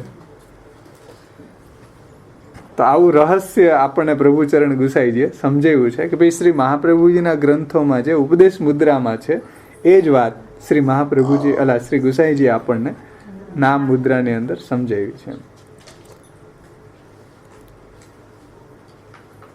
તો એ વાત અહીંયા આપ શ્રી સમજાવે છે. જુઓ કે આમ શ્રી મહાપ્રભુજીના નામોના ઉપદેશ દ્વારા સર્વોત્તમ સ્તોત્ર ગ્રંથ શ્રી મહાપ્રભુજીના વિવિધ ગ્રંથોના વાસ્તવિક સ્વારસ્યને અહીં કહી રહ્યા છે, સ્વારસ્યને, એનું રહસ્ય, સર્વોત્તમ સ્તોત્ર મહાપ્રભુજીના જેટલા બી ગ્રંથો છે બધા ગ્રંથોનું સ્વારસ્ય સમજાવવા વાળો આ ગ્રંથ હોય તો સર્વોત્તમ સ્તોત્ર છે. તો એની સર્વોત્તમતા છે કે શ્રી મહાપ્રભુજીના નિરોધ લક્ષણ શું, જેટલા બી ગ્રંથ હોય શ્રી મહાપ્રભુજીના એ બધાનું સ્વારસ્ય અહીંયા એનું ગુપ્ત, એનું ગૂઢ રહસ્ય, હા એ ગૂઢ રહસ્ય અહીં સર્વોત્તમ સ્તોત્રની અંદર નામ મુદ્રામાં પ્રભુચરણોએ સમજાવી દીધું છે. રઘુનાથ, હા, એટલે બધા શાસ્ત્રોનું રહસ્ય છે એટલે આ ગ્રંથને ફલરૂપ કીધો છે. સર્વોત્તમ સ્તોત્ર જે છે એમાં બધું જ છે.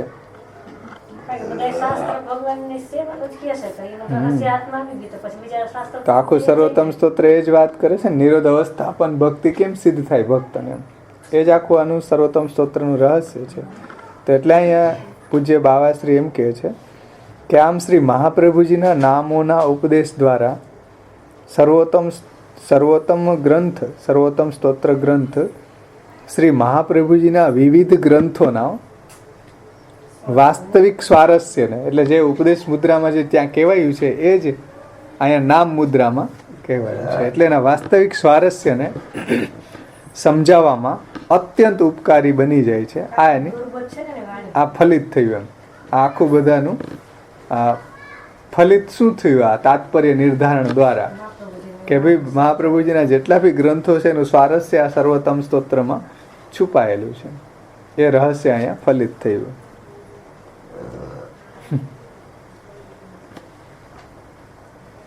આ રીતે પ્રસ્તુત સર્વોત્તમ સ્તોત્રની સર્વોત્તમતા જ, જો આ સર્વોત્તમ સ્તોત્રની સર્વોત્તમતા છે. એ બધું રહસ્ય આપણને સમજમાં આવવા લાગી જાય, ભગવત સેવા કરવા લાગી જાય, કથા ગુણગાનમાં રત થઈ જાય, બીજી બધી જગ્યાએ આપણને ઓલું જતા હોય ત્યાંથી છૂટી જાય. આગળ હવે આપ શ્રી સમજાવે છે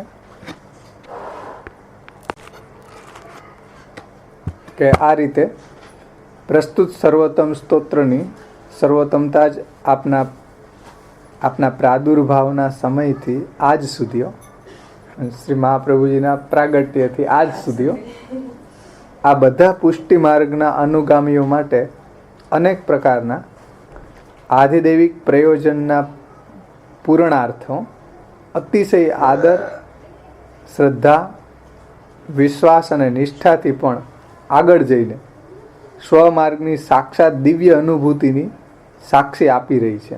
આ સર્વોત્તમ સ્તોત્રની સર્વોત્તમતા આ છે કે મહાપ્રભુજીના પ્રાગટ્યથી લઈને આજ સુધી બધા જે પુષ્ટિ ભક્તો છે, પુષ્ટિ માર્ગના અનુગામીઓ છે, એના માટે અનેક પ્રકારના આધિદૈવિક પ્રયોજનો, એટલે આધિદૈવિક પ્રયોજનો એટલે ભગવત સંબંધી આપણા જે કાંઈ મનોરથો, એ બધા અલૌકિક ભગવત સંબંધી મનોરથને પૂર્ણાર્થ આ સર્વોત્તમ સ્તોત્ર બધાને થાય જ છે. એમાં કોઈને શંકાને સ્થાન નથી. એમ સર્વોત્તમ સ્તોત્ર દ્વારા આપણા આધિદૈવિક જે મનોરથો છે, પ્રભુ સંબંધી જે મનોરથો છે, એના પૂરણ માટે અતિશય આદર,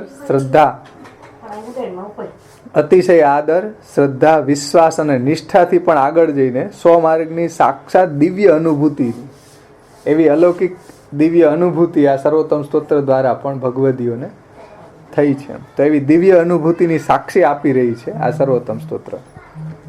આ સર્વોત્તમ સ્તોત્ર એવો છે કે દિવ્ય અનુભૂતિ સુધી પણ બધા ભગવદીઓને ઠાકોરજીની એવી અલૌકિક દિવ્ય અનુભૂતિની સાક્ષી આપે છે આ સર્વોત્તમ સ્તોત્ર. એની સર્વોત્તમતા છે.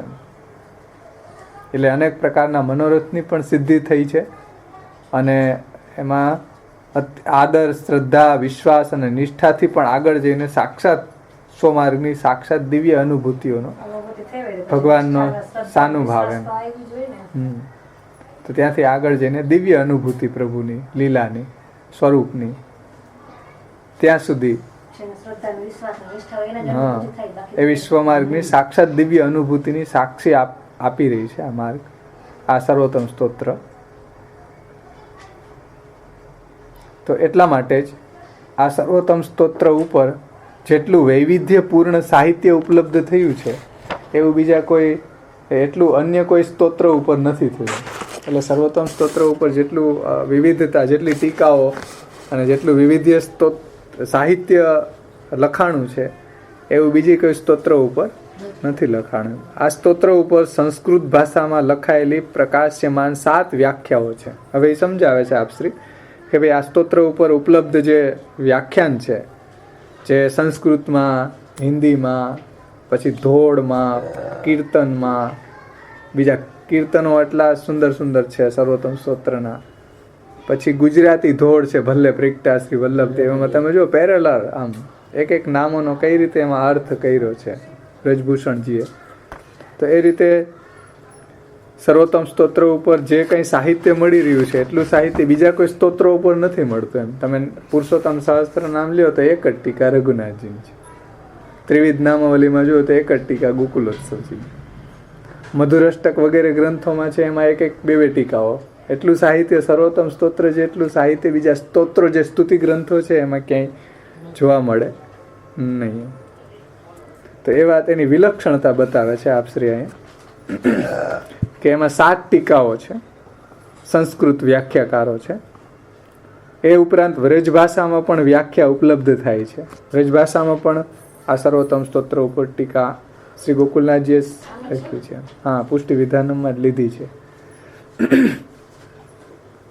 માત્ર ગદ્યાત્મક વ્યાખ્યા જ નહીં, પરંતુ પદ્યાત્મક વ્યાખ્યા પણ વ્રજભાષામાં તથા ગુજરાતી ભાષામાં ધોળ પદના રૂપમાં ઉપલબ્ધ થાય છે. એટલે વ્રજભાષાના રૂપમાં, એટલે પદ્યાત્મક એટલે કીર્તનો દ્વારા સર્વોત્તમ સ્તોત્રના તમે વધાઈના કીર્તન જો કેટલા બધા કીર્તનો છે આખા સર્વોત્તમ સ્તોત્રના, કે એમાં આખા સર્વોત્તમ સ્તોત્રના નામ આવી જાય છેલ્લે ઉપક્રમથી ઉપસંહાર અને નામો બધું જ. પછી એવા ઘણા બધા ગુજરાતી ધોર પદ છે. હમણાં આપણે જોયું ને ભલે પ્રેગતા આજ શ્રી વલ્લભજીને શ્રી વલ્લભ રૂપ ન જાય ને એમાં છેલ્લે આપ્યા જ છે બધા. આ વલ્લભ સ્તોત્રની આપશ્રીનું પુસ્તક છે એમાં પણ છેલ્લે આ બધું આપ્યું છે. એ સિવાય એના કીર્તનો 108 પદ ગોવિંદદાસજીના એ પહેલી ટીકા છે. ગોવિંદદાસજીએ જેવું શ્રી મહાપ્રભુ ગુસાઈજીએ નામ પ્રગટ કર્યા એવા જ કીર્તન એક એક નામના કીર્તન ગોવિંદદાસજીએ લીધા છે. આપણે એ લેશું, ગાશું અને એનો અર્થ પણ સમજશું. કારણ કે એક સ્વતંત્ર ટીકાના રૂપમાં શ્યામ બાવા કહે છે કે એક સ્વતંત્ર ટીકા છે ગેય પદમાં. ગોવિંદદાસજી જે ગુસાઈજીના ખવાસ હતા એને સર્વોત્તમ સ્તોત્ર ઉપર 108 કીર્તનો અને એનાથી વધારે ઉપક્રમમાં જે છે છેલ્લે બધામાં કીર્તનો એને લખ્યા છે. શ્રી દ્વારકેશજીની તમે ટીકા જુઓ તો એને આખા સર્વોત્તમમાં ભાગવત જ દેખાય. એની સંગતિ અને ભાગવત આયરે સમજાવી છે. ભાગવત સર્વોત્તમ સ્તોત્રના એક એક નામો સાથે ભાગવતની સંગતિ સમજાવી છે. તો આગળ કહે છે વ્રજ ભાષામાં પણ સાહિત્ય આ સર્વોત્તમ સ્તોત્ર ઉપર છે. ગુજરાતી ભાષામાં પણ ધોળ પદના રૂપમાં ઉપલબ્ધ થાય છે. આ પરંપરા સ્તોત્રના પ્રાગટ્ય કાલથી લઈને હાલના સમય સુધી અવિચ્છિન્ન પ્રવાહના રૂપમાં વહેતી રહી છે. એટલે આ પરંપરા સ્તોત્રના રૂપમાં, ટીકાના રૂપમાં, ધોળ પદના રૂપમાં, કીર્તનના રૂપમાં એ વહેતી જ રહી છે. એમ જ્યાંથી સર્વોત્તમ સ્તોત્ર પ્રગટ થયું ત્યારથી જ એમ. એટલે હર જનરેશન ઉપર એ ટીકાઓ એમાં લખાય છે.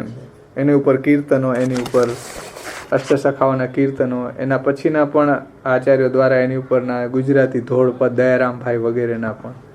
તો એ રીતે અત્યાર સુધી અવિચ્છિન્ન પ્રવાહના રૂપમાં વહેતી રહી છે. અત્યારના કાલમાં પણ નિત્યલીલાસ્ત ગોસ્વામી શ્રી માધવરાયજી પોરબંદર એ સર્વોત્તમ સ્તોત્રનો પદ્ય અનુવાદ કરેલો છે. એને પણ પછી શ્રી તુલસી રામાયણની તર્જ ઉપર દોહા, એટલે તુલસી રામાયણના જે દોહાઓ છે એ જે રાગમાં ગાવાય એ જ રાગમાં આ સર્વોત્તમ સ્તોત્રના દોહા ચોપાઈ આમાં આપેલા છે. છેલ્લે એ દોહા ચોપાઈમાં લખેલા. પછી શ્રી વિઠ્ઠલાયન ગ્રંથમાં શ્રી રૂપચંદ ખંડેલવાલા છે જબલપુર, એમણે પણ આ ગ્રંથની અંદર સર્વોત્તમ સ્તોત્રના 108 નામોનો મિશ્રિત અવધી ભાષામાં અનુવાદ કર્યો છે, એક એક નામોનો. એવી જ રીતના ગુજરાતી ભાષામાં અત્યાર સુધી ગેય પદોના રૂપમાં તથા દોહા અને છંદના રૂપમાં ઘણા બધા અનુવાદ પ્રગટ થયા છે આ સર્વોત્તમ સ્તોત્રના. આના સિવાય આ સર્વોત્તમ સ્તોત્રની રંગીન મનોરમ એટલે મનને આનંદ આપે એવી ચિત્રાત્મક વ્યાખ્યા જે આપણું સર્વોત્તમ સચિત્ર છે એમાં બહુ સુંદર અને અદ્ભુત રીતે એક એક નામોની ઉપર એની શ્રી મહાપ્રભુજીના ચિત્રો, સચિત્ર જેને આપણે કહીએ તો સર્વોત્તમ સ્તોત્રની રંગીન મનોરમ ચિત્રાત્મક વ્યાખ્યા પણ નિત્યલીલાસ્ત ગોસ્વામી શ્રી વ્રજભૂષણ લાલજી મહારાજ શ્રી એ તથા પરમ ભગવદી શ્રી દ્વારકાદાસ પરીખે પણ એ બે મળીને પ્રત્યેક નામની શ્રી મહાપ્રભુજીના ચરિત્રની સાથે એની સંગતિ બતાવી છે કે મહાપ્રભુજીનું ચરિત્રની સાથે એક એક નામોને સંગત કર્યા છે. બહુ સુંદર સંગતિ છે. આપણે એની સંગતિ પણ જોશું. તો એ અહીંયા વ્રજભૂષણ લાલજી અને આ પરમ ભગવદી શ્રી દ્વારકાદાસ પરીખે બે મળી અને શ્રી મહાપ્રભુજીના ચિત્રની સાથે એની સંગતિ પ્રદર્શિત કરવાવાળી વ્યાખ્યા પણ પ્રગટ કરી છે. આ એકમેવ અદ્વિતીયની અનેકવદ ભાવાપત્તિ પ્રગટ કરવાવાળા, એટલે કે બધા નામોની એક કલેવરમાં વ્યાખ્યા પ્રદર્શિત કરતા ચિત્ર પણ બનાવ્યા છે. એટલે આ જે સચિત્ર છે ને એની અંદર એને આ બધા એકમેવ અદ્વિતીયની એટલે શ્રી મહાપ્રભુજીની અનેકવદ ભાવાપત્તિ પ્રગટ કરવામાં, એટલે કે બધા નામોની એક કલેવરમાં એટલે એક જ પુસ્તકમાં, એક જ પુસ્તકની અંદર વ્યાખ્યા પ્રદર્શિત કરતા ચિત્ર પણ બનાવ્યા છે. આ ચિત્ર તૃતીય પીઠના કુશલ ચિત્રકાર શ્રી દામોદરદાસ શર્મા દ્વારા નિર્મિત કરાયેલા છે. આજે બધા ચિત્રો બનાવ્યા ને કેટલા સુંદર સુંદર સર્વોત્તમ સચિત્રમાં તમે જુઓ કેટલા સરસ સરસ ચિત્રો છે. બધા નામની સાથે સંગતિ મહાપ્રભુજીના લીલા ચરિત્રો સાથે. તો એ જે બનાવ્યા છે એ ચિત્રકાર છે દામોદરદાસ શર્મા, અને કેવી મહાપ્રભુજી એવી પ્રેરણા કરી આવા ચિત્રો એને પ્રગટ કર્યા. બાકી આવા ચિત્ર કેવાય એક અદ્ભુત ચિત્રો. આપણને એમ લાગે કે બધા ચિત્રો મહાપ્રભુજીને આપણા ઘરમાં રાખવા જોઈએ. આપણે રોજ નિત્ય એવા સર્વોત્તમ સ્તોત્રનું દર્શન થાય, ચિત્રાત્મક દર્શન. તો એ બહુ અદ્ભુત છે. એમ ખરેખર મહાપ્રભુજીની કૃપાથી જ સંભવ છે. તો આ રીતે સર્વોત્તમ સ્તોત્ર ઉપર હર જનરેશન ઉપર સાહિત્ય પ્રગટ થયું છે. એમ કહેવાનું તાત્પર્ય કે જ્યાંથી પ્રગટ થયું ત્યાંથી અત્યાર સુધી સર્વોત્તમ સ્તોત્ર ઉપર આવું અલૌકિક સાહિત્ય પ્રગટ થયું છે. પણ આ એક પ્રોબ્લેમ એ છે આ ચિત્ર સંગતિમાં, એ પણ અહીંયા સમજાવી દીધી છે.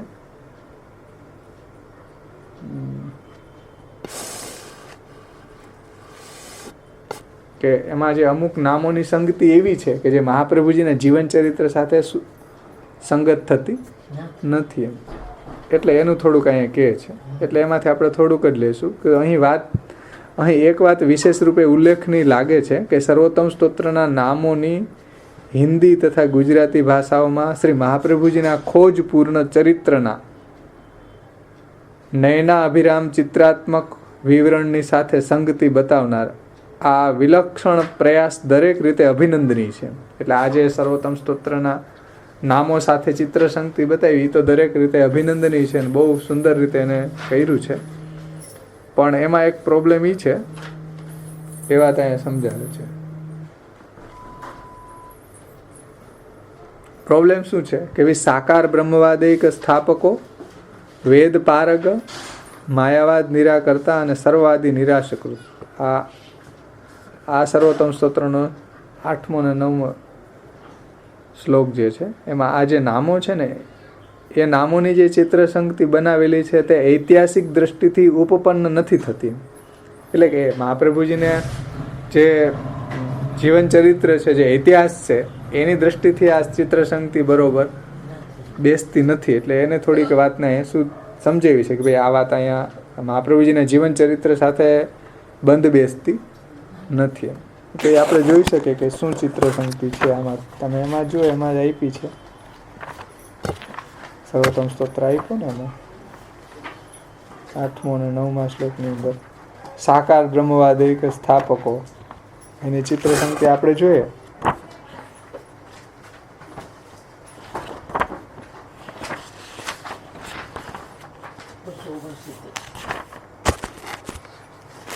તો 8મું નામ છે, આ શ્લોક નથી, 8મું નામ, 8મું 9મું.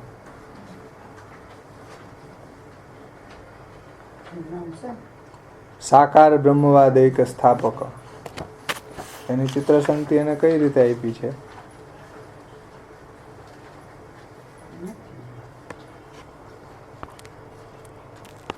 તો 8મા નામની જે ચિત્ર સંગતિ એને આપી છે કે વિદ્યાનગરમાં પંડિતો સાથે શાસ્ત્રાર્થમાં વિજય પ્રાપ્ત કરવાથી પંડિત સમાજની આચાર્યજીને પંડિત સમાજ શ્રી મહાપ્રભુજીને વિજયપત્ર અર્પણ કરે છે.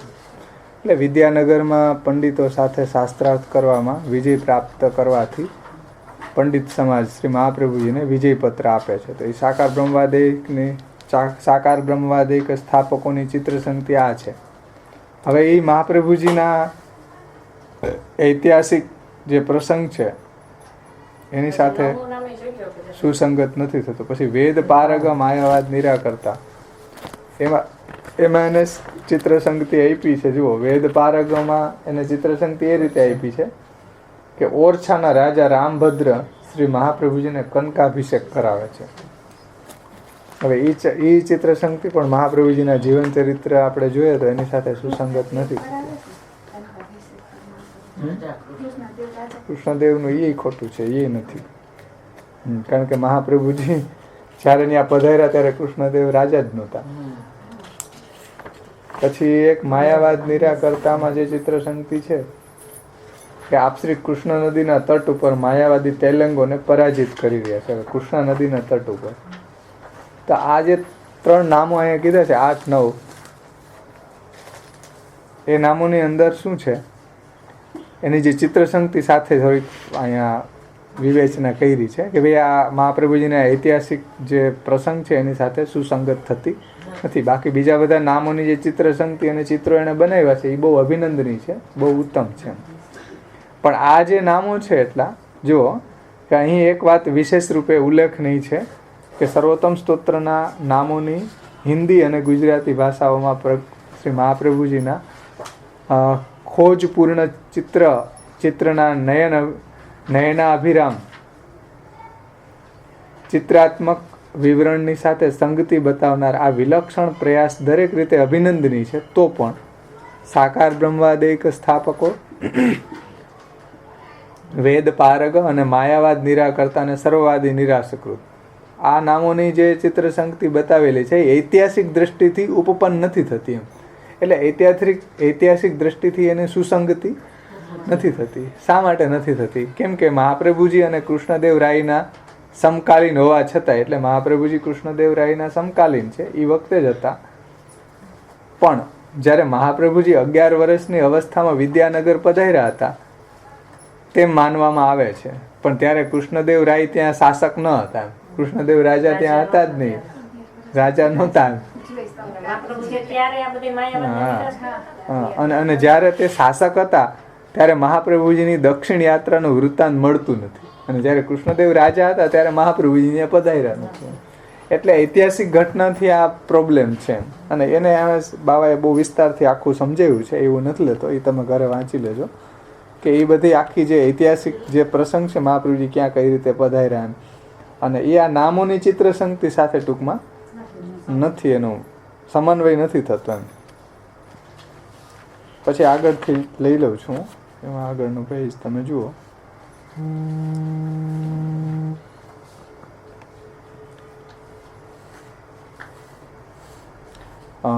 ત્યાં આગળના 53માં પેજ ઉપર ત્રીજો પેરા કે જો કે મારી પોતાની સમજણથી જે ખોટી પણ હોઈ શકે, પરંતુ પ્રબલ પ્રમાણના અભાવમાં લાગતી તો નથી એમ. એટલે આ બધા પ્રબલ પ્રમાણો આમાં જોવા મળે છે.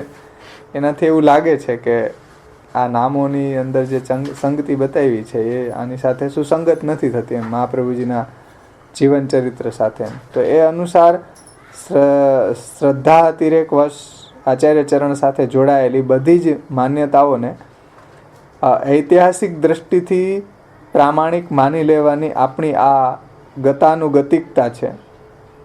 એટલે ઐતિહાસિક દ્રષ્ટિથી આપણે એને આવી રીતના પ્રામાણિક માની લઈએ તો એ અયોગ્ય છે.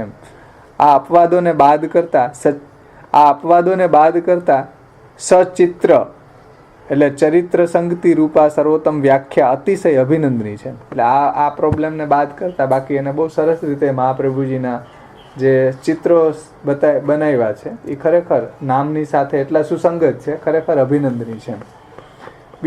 બીજા 3 નામની સાથેની જે સંગતિ એમાં બતાવી છે એ થોડીક પણ એ કે આ ઐતિહાસિક ઓલા ઉપરથી, પરંતુ પ્રબલ પ્રમાણના અભાવમાં લાગતી નથી એમ. કારણ કે પ્રબલ એવું પ્રમાણ મને મળતું નથી એમ.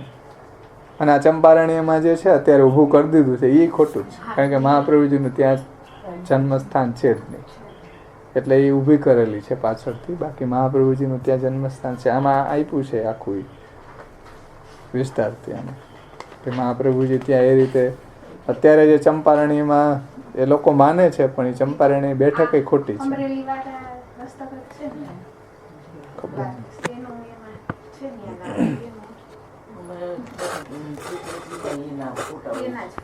આગળ કરી એમાં જો નીચેનો પહેરા અહીં પ્રસંગોપાત એ કહી દેવું પણ ઉચિત જ જણાય છે કે શ્રી મહાપ્રભુજીના જન્મસ્થળ વિશે પણ આવી રીતની જ અનઐતિહાસિક કપોલ કલ્પના સંપ્રદાયમાં ચાલી નીકળી છે.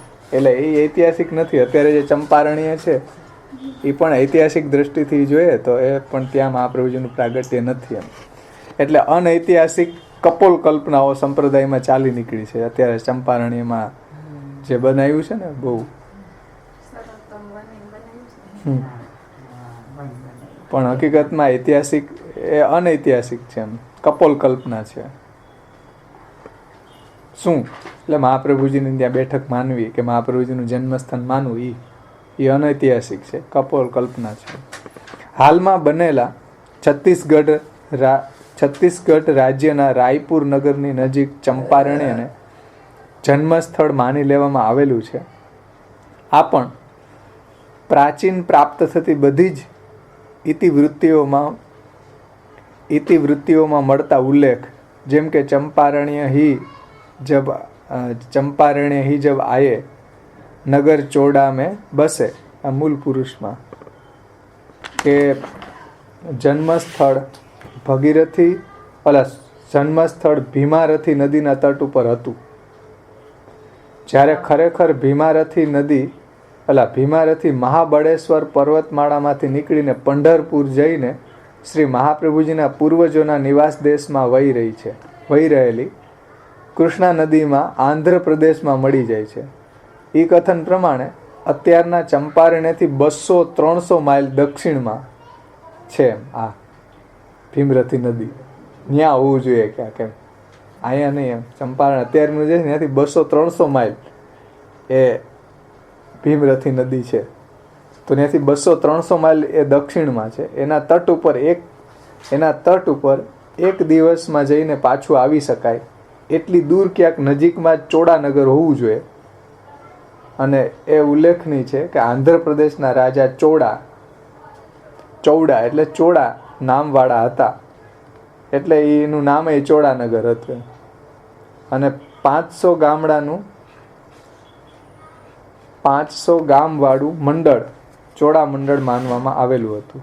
તેથી લાગે છે કે મહાપ્રભુજીના પૂર્વજોનું મૂળ સ્થાન ગુંટુર તાલુકામાં ક્યાંક ચોડાનગર હશે, જે ભીમરથી નદીના કૃષ્ણ નદીમાં સંગમના સ્થળથી વધારે દૂર હોઈ નથી શકતું. એટલા માટે જ અત્યારના જન્મસ્થળના રૂપમાં પ્રચલિત સ્થળ ચંપારણ્ય છે એ સર્વથા સ્વીકારવા યોગ્ય નથી લાગતું.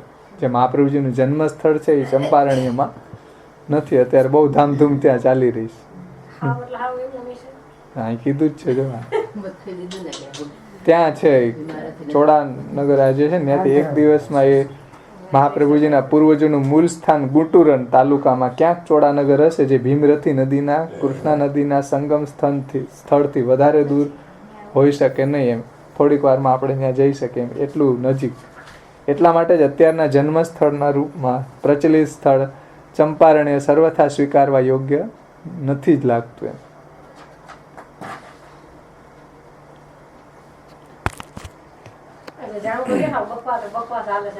ઈ તો છે ને, એમનામ જ ચાલે છે અંબક.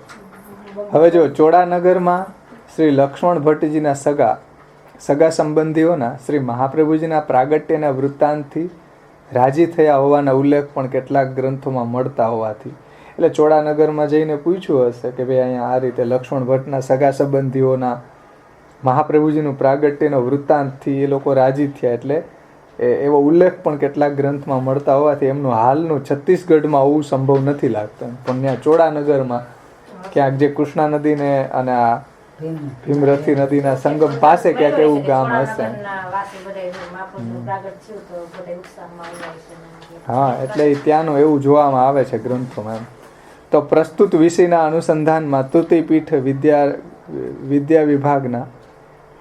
તૃતીયપીઠના વિદ્યા વિભાગ દ્વારા પ્રકાશિત શુદ્ધાદ્વૈત પુષ્ટિમાર્ગી સંસ્કૃત વાંગ્મય સાહિત્ય અને વિશ્લેષણાત્મક પરિચય ગ્રંથ રત્નકાર પ્રો શ્રી કંઠમણી શાસ્ત્રીજીએ પૃષ્ઠ 207 અને 219 ઉપર આ સ્તોત્ર ઉપર અનુપલબ્ધ પ્રકાશિત અપ્રકાશિત સાહિત્યનો ખોજપૂર્ણ પરિચય પ્રદાન કર્યો છે. એમાંથી કેટલાક તો અહીં પુનઃ પ્રકાશિત થઈ રહ્યા છે. એટલે આ જે ગ્રંથ બાવાએ પ્રકાશિત કર્યો વલ્લભ સ્તોત્રાણી, એમાંથી કેટલાકને આમાં એને પ્રકાશિત કર્યા છે. કેટલીક વ્યાખ્યા ત્યારે અપ્રકાશિત હોવાથી એ અત્યારે અહીં ઇદમ પ્રથમ તયા પ્રકાશિત થઈ રહી છે. એટલે પહેલી જ વખત એ વાતને અમે અહીંયા પ્રકાશિત કરી રહ્યા છે. કાલિક ક્રમના આકલનાર્થ, એટલે કાલિક ક્રમના આકલનાર્થ ન તો પૂર્ણ સામગ્રીનું અન્વેષણ થઈ શક્યું છે અને ન તે પ્રસ્તુત લેખનમાં અભિષ્ટ પણ છે. એટલે પૂર્ણ બધી સામગ્રીનું અન્વેષણ થઈ શક્યું નથી અને જોઈ નથી શકાણી એમ. અને એ પ્રસ્તુત લેખની અંદર એની આવશ્યકતા નથી, પરંતુ વ્યાખ્યાકાર વ્યક્તિઓના ક્રમના વિષયમાં કંઈક કહેવું હોય તો એટલું આપણે કહી શકીએ કે પ્રભુચરણ ગુસાઈજીની ખવાસીની સેવા કરવાવાળા શ્રી ગોવિંદદાસજી હતા. ગુસાઈજીના ખવાસ હતા અને એ ગોવિંદદાસજીએ આ નામો ઉપર સર્વપ્રથમ ગેય પદ લખ્યા. સર્વ પહેલી ટીકા હોય કીર્તનમાં તો ગોવિંદદાસજીની ગેય પદ દ્વારા પ્રથમ ટીકા. એટલે આપણે ગોવિંદદાસજીના કીર્તન પણ લેશું, ગાશું અને એનો અર્થ પણ સમજશું શ્રી ગુસાઈજીની કૃપાથી. તો પ્રભુચરણના ખવાસીની કરવાવાળા, એની સેવા કરવાવાળા શ્રી ગોવિંદદાસજી છે. એને આ નામો ઉપર સર્વપ્રથમ ગેય પદો લખ્યા છે. આ 252 વૈષ્ણવની વાર્તામાં 33મી વાર્તાના શ્રી હરિરાયજી કૃત ભાવ પ્રકાશમાં ઉલ્લેખ એવો મળે છે કે તબ ગોવિંદાસ શ્રી આચાર્યજી મહાપ્રભુજી કે પદ કરણ લાગે સો સુની કે શ્રી ગુસાઈજી બહોત પ્રસન્ન ભય. એ ગુસાઈજીએ સર્વોત્તમ સ્તોત્ર નામ પ્રગટ કર્યું, પછી ગોવિંદદાસજી એની ઉપર કીર્તનો બોલ્યા. એટલે એ સાંભળીને ગુસાઈજી બહુ પ્રસન્ન થયા. એક વ્યાખ્યા પ્રભુચરણના તૃતીયાત્મજ શ્રી બાલકૃષ્ણજીની પણ કહેવાય છે, પરંતુ તે ઉપલબ્ધ નથી થતી. એક વ્યાખ્યા શ્રી બાલકૃષ્ણજીએ લખી છે, તૃતીલાલજી શ્રી ગુસાઈજીને, પણ એ વ્યાખ્યા મળતી નથી. તેથી ચતુર્થાત્મજ શ્રી ગોકુલનાથજીની વ્યાખ્યાકારોના ક્રમમાં પ્રથમ આવે છે. એટલે શ્રી સર્વોત્તમ સ્તોત્રના વ્યાખ્યા ક્યારે હોય, સંસ્કૃત વ્યાખ્યાકાર તો પહેલા શ્રી ગોકુલનાથજી, શ્રી ચતુર્થલાલજી ગુસાઈજીના, જે આપણે લેવાના છે. ગોકુલનાથજીની ટીકા આપણે બેઝ રૂપે લેશું અને બીજા કીર્તનો લેશું, ગોવિંદદાસજીના કીર્તનો લેશું અને શ્રી ગોકુલનાથજીની વ્રજભાષા ટીકા જે પુષ્ટિ વિધાનમમાં આપી છે એ પણ આપણે લેશું.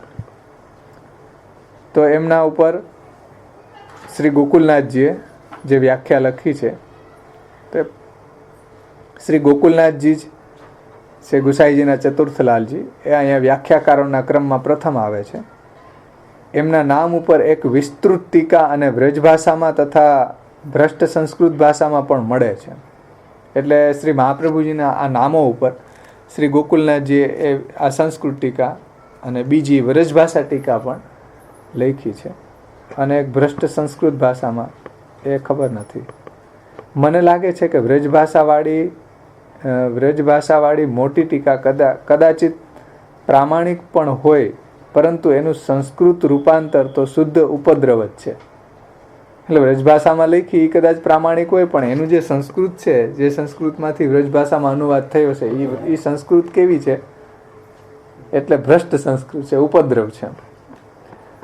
લોકનાથ શાસ્ત્રી નામના વ્યક્તિનું પણ એમ કહેવું, લોકનાથ શાસ્ત્રી નામના વ્યક્તિનું પણ કહેલું માનવામાં આવે છે. દ્વિતીય ટીકા જોઈએ તો શ્રી રઘુનાથજીની છે, જેઓ શ્રી પ્રભુચરણ શ્રી ગુસાઈજીના પંચમલાલજી છે, એની ટીકા છે બીજી ટીકા. તૃતીય ટીકા ચાચા ગોપેશ્વરજીની છે. તૃતીય ટીકા ચાચા ગોપેશજીની, જે પ્રભુચરણના સપ્તમલાલજી છે, ઘનશ્યામલાલજી, એના પુત્ર શ્રી ગોપેશજી. ચાચા ગોપેશજી કે એ ઘનશ્યામજીના લાલજી હતા, એને લખી છે તૃતીય ટીકા. શ્રી ગોપેશજી પ્રભુચરણના સપ્તમાત્મજ શ્રી ઘનશ્યામજીના પુત્ર માનવામાં આવે છે. ચતુર્થ ટીકા જોઈએ તો શ્રી હરિરાયજીએ 4 પ્રકારથી પ્રસ્તુત સ્તોત્ર ઉપર સાહિત્ય પ્રગટ કર્યું છે. હરિરાયજીએ પાછું 4 પ્રકારે આ સર્વોત્તમ સ્તોત્ર ઉપર 4 પ્રકારનું સાહિત્ય પ્રગટ કર્યું. એક વિસ્તૃત વિવૃત્તિના રૂપમાં સંસ્કૃત ટીકા, બીજું નામ યોજના, ત્રીજી સર્વોત્તમ સ્તોત્રના નામોના આધાર ઉપર શ્રી મહાપ્રભુજીના ભગવાનના સકલ ભાગવતોક્ત અવતારોની સાથે સામ્ય, એટલે મહાપ્રભુજીના ભાગવતોક્ત અવતારોની સાથે સામ્ય એને પ્રગટ કર્યું છે. એ તો બહુ સુંદર એને આખું એક અવતારોને, ભાઈ કપિલ અવતાર મહાપ્રભુજી સાથે કઈ રીતે છે, આમાં એને આપ્યું છે. એક તમને ખાલી 1-2 કહું, તમને આનંદ આવશે. એમાં હરિરાયજીએ મહાપ્રભુજીના નામો સાથે આખા અવતારોની સંગતિ બતાવી છે કે વરાહ અવતાર, સનકાદિક અવતાર, નારદ અવતાર. હવે જો નારદ અવતારની સંગતિ સર્વોત્તમ સાથે કઈ રીતે બતાવી? જો ભક્ત્યાચારોપદેષ્ટા, કર્મ માર્ગ પ્રવર્તક, યજ્ઞ કરતા, યજ્ઞ ભોગતા નારદ અવતાર. પછી કપિલ અવતાર સાથે પેલા એને એમ બતાવ્યું કે કપિલ સાંખ્ય મુક્ત્વા જ્ઞાનમ ઉપાહરતમ. કપિલ દેવજીએ જે સાંખ્યનું જ્ઞાન આપ્યું ને દેવહૂતિજીને, તો એ રીતે શ્રી મહાપ્રભુજીમાં કઈ રીતે એની સંગતિ છે એ સમજાવી છે.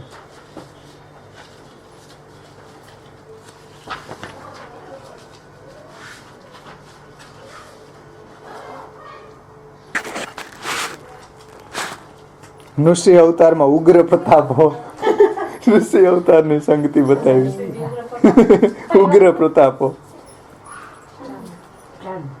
હરિરાયજીની મસ્તી છે.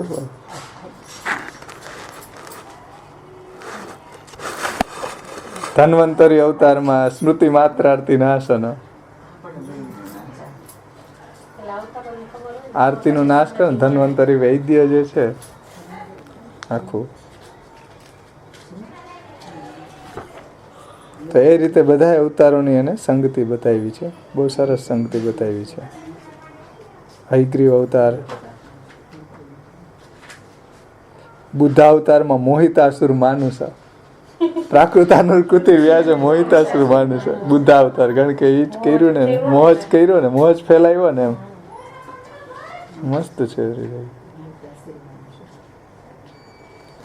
તો આ રીતે એને બહુ સુંદર રીતે અહીં કીધું ને બાવાશ્રીએ કે હરિરાયજીએ 4 પ્રકારથી પ્રસ્તુત કર્યું છે એમ સાહિત્યને. સ્તોત્ર ઉપર 4 પ્રકારનું સાહિત્ય છે. એક વિસ્તૃત વિવૃત્તિ, એક નામ યોજના, એક સર્વોત્તમના નામોના આધાર ઉપર મહાપ્રભુજીના ભગવાનના સકલ ભાગવતોક્ત અવતારોની સાથે સામ્ય, એટલે કયા કયા અવતારોની સંગતિ મહાપ્રભુજીના નામો સાથે મળે છે. જેમ આપણે જોયું ને નૃસિંહજી તો ઉગ્ર પ્રતાપ મહાપ્રભુજીનું નામ.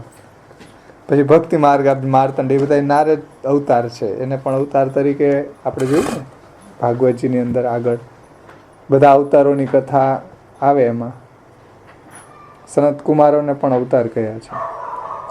ચોથું, આ સર્વોત્તમ સ્તોત્રના નામોને જ ક્યાંક શબ્દાંતર તો ક્યાંક નૂતન નામોની ઉદ્ભાવના પણ એમાંથી અહીં આગળની 3 વ્યાખ્યાઓને અહીં પ્રકાશિત કરવામાં આવી રહી છે. એટલે આ હરિરાયજીએ જે કીધું ને 1, 2, ત્રીજી સર્વોત્તમ સ્તોત્રના નામોના આધાર ઉપર મહાપ્રભુજીના ભગવાનના સકલ ભાગવતોક્ત અવતારોની સાથે સામ્ય, અને ચોથી 4 હરિરાયજીએ લખી ને કે આ સર્વોત્તમ સ્તોત્રના નામોને જ ક્યાંક શબ્દાંતર દ્વારા, એટલે બીજા શબ્દમાં કહેવાનું તાત્પર્ય જ હોય પણ અલગ શબ્દ દ્વારા, તો ક્યાંક નૂતન નામોની ઉદ્ભાવના પણ એમાંથી અહીં આગળની 3 વ્યાખ્યાઓને અહીં પ્રકાશિત કરવામાં આવી રહી છે. 5મી ટીકા લેખકાર શ્રી વલ્લભજીની છે. આપણે કહીએ ને કાકા વલ્લભજી, એ લેખકાર શ્રી વલ્લભજીની છે. 6ઠ્ઠી ટીકા છે, 6ઠ્ઠી ટીકા એ વલ્લભજીની છે, પણ એ બીજા વલ્લભજી છે. 6ઠ્ઠી વ્યાખ્યા વલ્લભજી છે એ વદનાનલ દાસ વલ્લભજી છે, એના દ્વારા વિરચિત છે. 7મી વ્યાખ્યા શ્રી મથુરાનાથજીના આત્મશ્રી દ્વારકેશજી, ધન્નુજી એનું નામ છે. આમ દ્વારકેશજી રૂપે પ્રસિદ્ધ છે. આપણે દ્વારકેશ લાલજી કહે ને, આમાં ઘણા કીર્તનો એ દ્વારકેશજીના છે ને. ભાગવતમાં એનું ખૂબ રમણ છે. તો આખી એને સર્વોત્તમ સ્તોત્રના એક નામોને ભાગવત સાથે એની સંગતિ સમજાવી છે કે ભાઈ ભાગવતમાં આનંદ ક્યાં છે, ભાગવતમાં પરમાનંદ કઈ રીતે છે, કૃષ્ણાસ્ય કઈ રીતે છે, કૃપાનિધિ કઈ, બધા જ નામોની સંગતિ એને ભાગવત સાથે કરી છે. બહુ સુંદર છે આખું ભાગવતમાં એનું રમણ, અદ્ભુત રમણ છે. એમણે પણ સર્વોત્તમ સ્તોત્ર ઉપર વ્યાખ્યા શ્રી મહાપ્રભુજીના નામોના માધ્યમથી શ્રી ભાગવતના 10મા સ્કંદ અને 11 સ્કંદ એની સાથે 11 સ્કંદ વર્ણિત લીલાઓના અનુસંધાનાર્થ લખી છે કે ભાઈ આ સર્વોત્તમ સ્તોત્ર દ્વારા ભાગવતની 10મા સ્કંદની અને 11 સ્કંદની લીલાનું અનુસંધાન થાય, તો એની સાથેની સંગતિ એને સમજાવી છે. ત્યાર પછી વ્રજભાષાના પ્રાંજલ દોહામાં પણ બીજી વ્યાખ્યાઓ લખી છે એણે. અને ત્રીજી સર્વોત્તમ નામોદ્ધાર છે. સર્વોત્તમ નામોદ્ધાર આ વ્યાખ્યામાં ભાગવતના કયા કયા શ્લોકમાં આ 108 નામોને શોધી શકાય છે એ બતાવ્યું છે. તો કેટલુંનું રમણ ભાગવતમાં છે કે ભાઈ ભાગવતના કયા કયા શ્લોકમાં આ નામોને એમાંથી આપણે સંગતિ એને જોઈ શકીએ એમ. સુબોધનીજીના સંપાદન કાર્યમાં મારા સહયોગી અસિત શાહ, એટલે આ દ્વારકેશલાલજીનું હતું. હવે બાવાશ્રી પોતાનું કહે છે કે ભાઈ આ સુબોધનીજીનું સંપાદન કર્યું એમાં મારો સહયોગી એના શિષ્ય અસિત શાહ, એમણે પણ સર્વોત્તમ સ્તોત્રમાં પ્રમાણ ચતુષ્ટય દ્વારા, અને એટલે કયા નામ છે એમાં પ્રમાણ, પ્રમેય, સાધન અને ફલ, એમ પ્રમાણ ચતુષ્ટયનું વર્ણન છે. હા, એમાં આપ્યું છે. તો એ પ્રમાણ ચતુષ્ટય અને ઐશ્વર્યાદિ સપ્તકના વર્ગીકરણ દર્શાવ્યા છે. એટલે અસિતભાઈ જે વૈષ્ણવ જ છે એ બાવાને સુબોધનીજીના સંપાદન કાર્યમાં સહયોગી, અને આમે એની પાસે અભ્યાસ કરે છે. તો એણે આ રીતે સર્વોત્તમ સ્તોત્રમાં કયું નામ ઐશ્વર્ય સૂચક છે, કયું નામ વૈર્ય, ઐશ્વર્ય, વીર્ય, યશ, શ્રી જ્ઞાન, વૈરાગ્ય અને ધર્મી સૂચન કરવાવાળા કયા કયા નામ છે એ એણે સમજાવ્યું છે. અને કયું નામ પ્રમાણ, પ્રમેય, સાધન અને ફલનું વર્ણન કરે છે એ રીતે. અને અહીં સમાવિષ્ટ, એને પણ અહીંયા સમાવિષ્ટ કર્યા છે આ સ્તોત્ર, એટલે આ ગ્રંથમાં વલ્લભ સ્તોત્રાણી ગ્રંથ છે એમાં આપશ્રી આ ટીકા એની ઉત્થાનિકામાં લખ્યું છે ને પ્રાકકથનમાં, એટલે એમ કહે છે કે આમાં એ મેં બધું સમાહિત કર્યું છે. વલ્લભ આપણે જીને શ્રી વલ્લભ રૂપને જઈને એમાં પણ એ વાત છે, કારણ કે એમાં આનું ગુજરાતી લીધું છે બધું.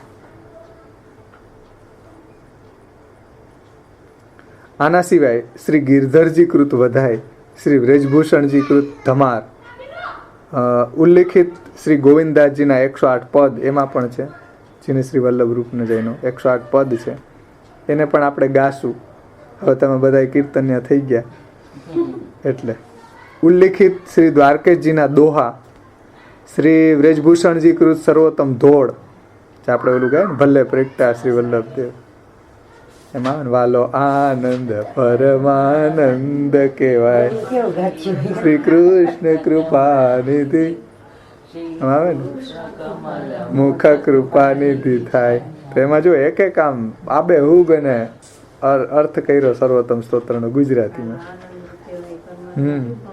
તો શ્રી મહાપ્રભુજીના એક એક નામોનો એમાં ગુજરાતી અનુવાદ વ્રજભૂષણજીએ કર્યું છે સર્વોત્તમ ધોળમાં. તથા ભારતેન્દુ બાબુ હરિચંદ્ર કૃત સર્વોત્તમ સ્તોત્રના નામોનો ભાષાનુવાદ, આમાં બધું સાહિત્ય પરિશિષ્ટમાં યોજિત કર્યું છે, એટલે છેલ્લે વિશેષમાં એને સમજાવ્યું છે, લખ્યું છે.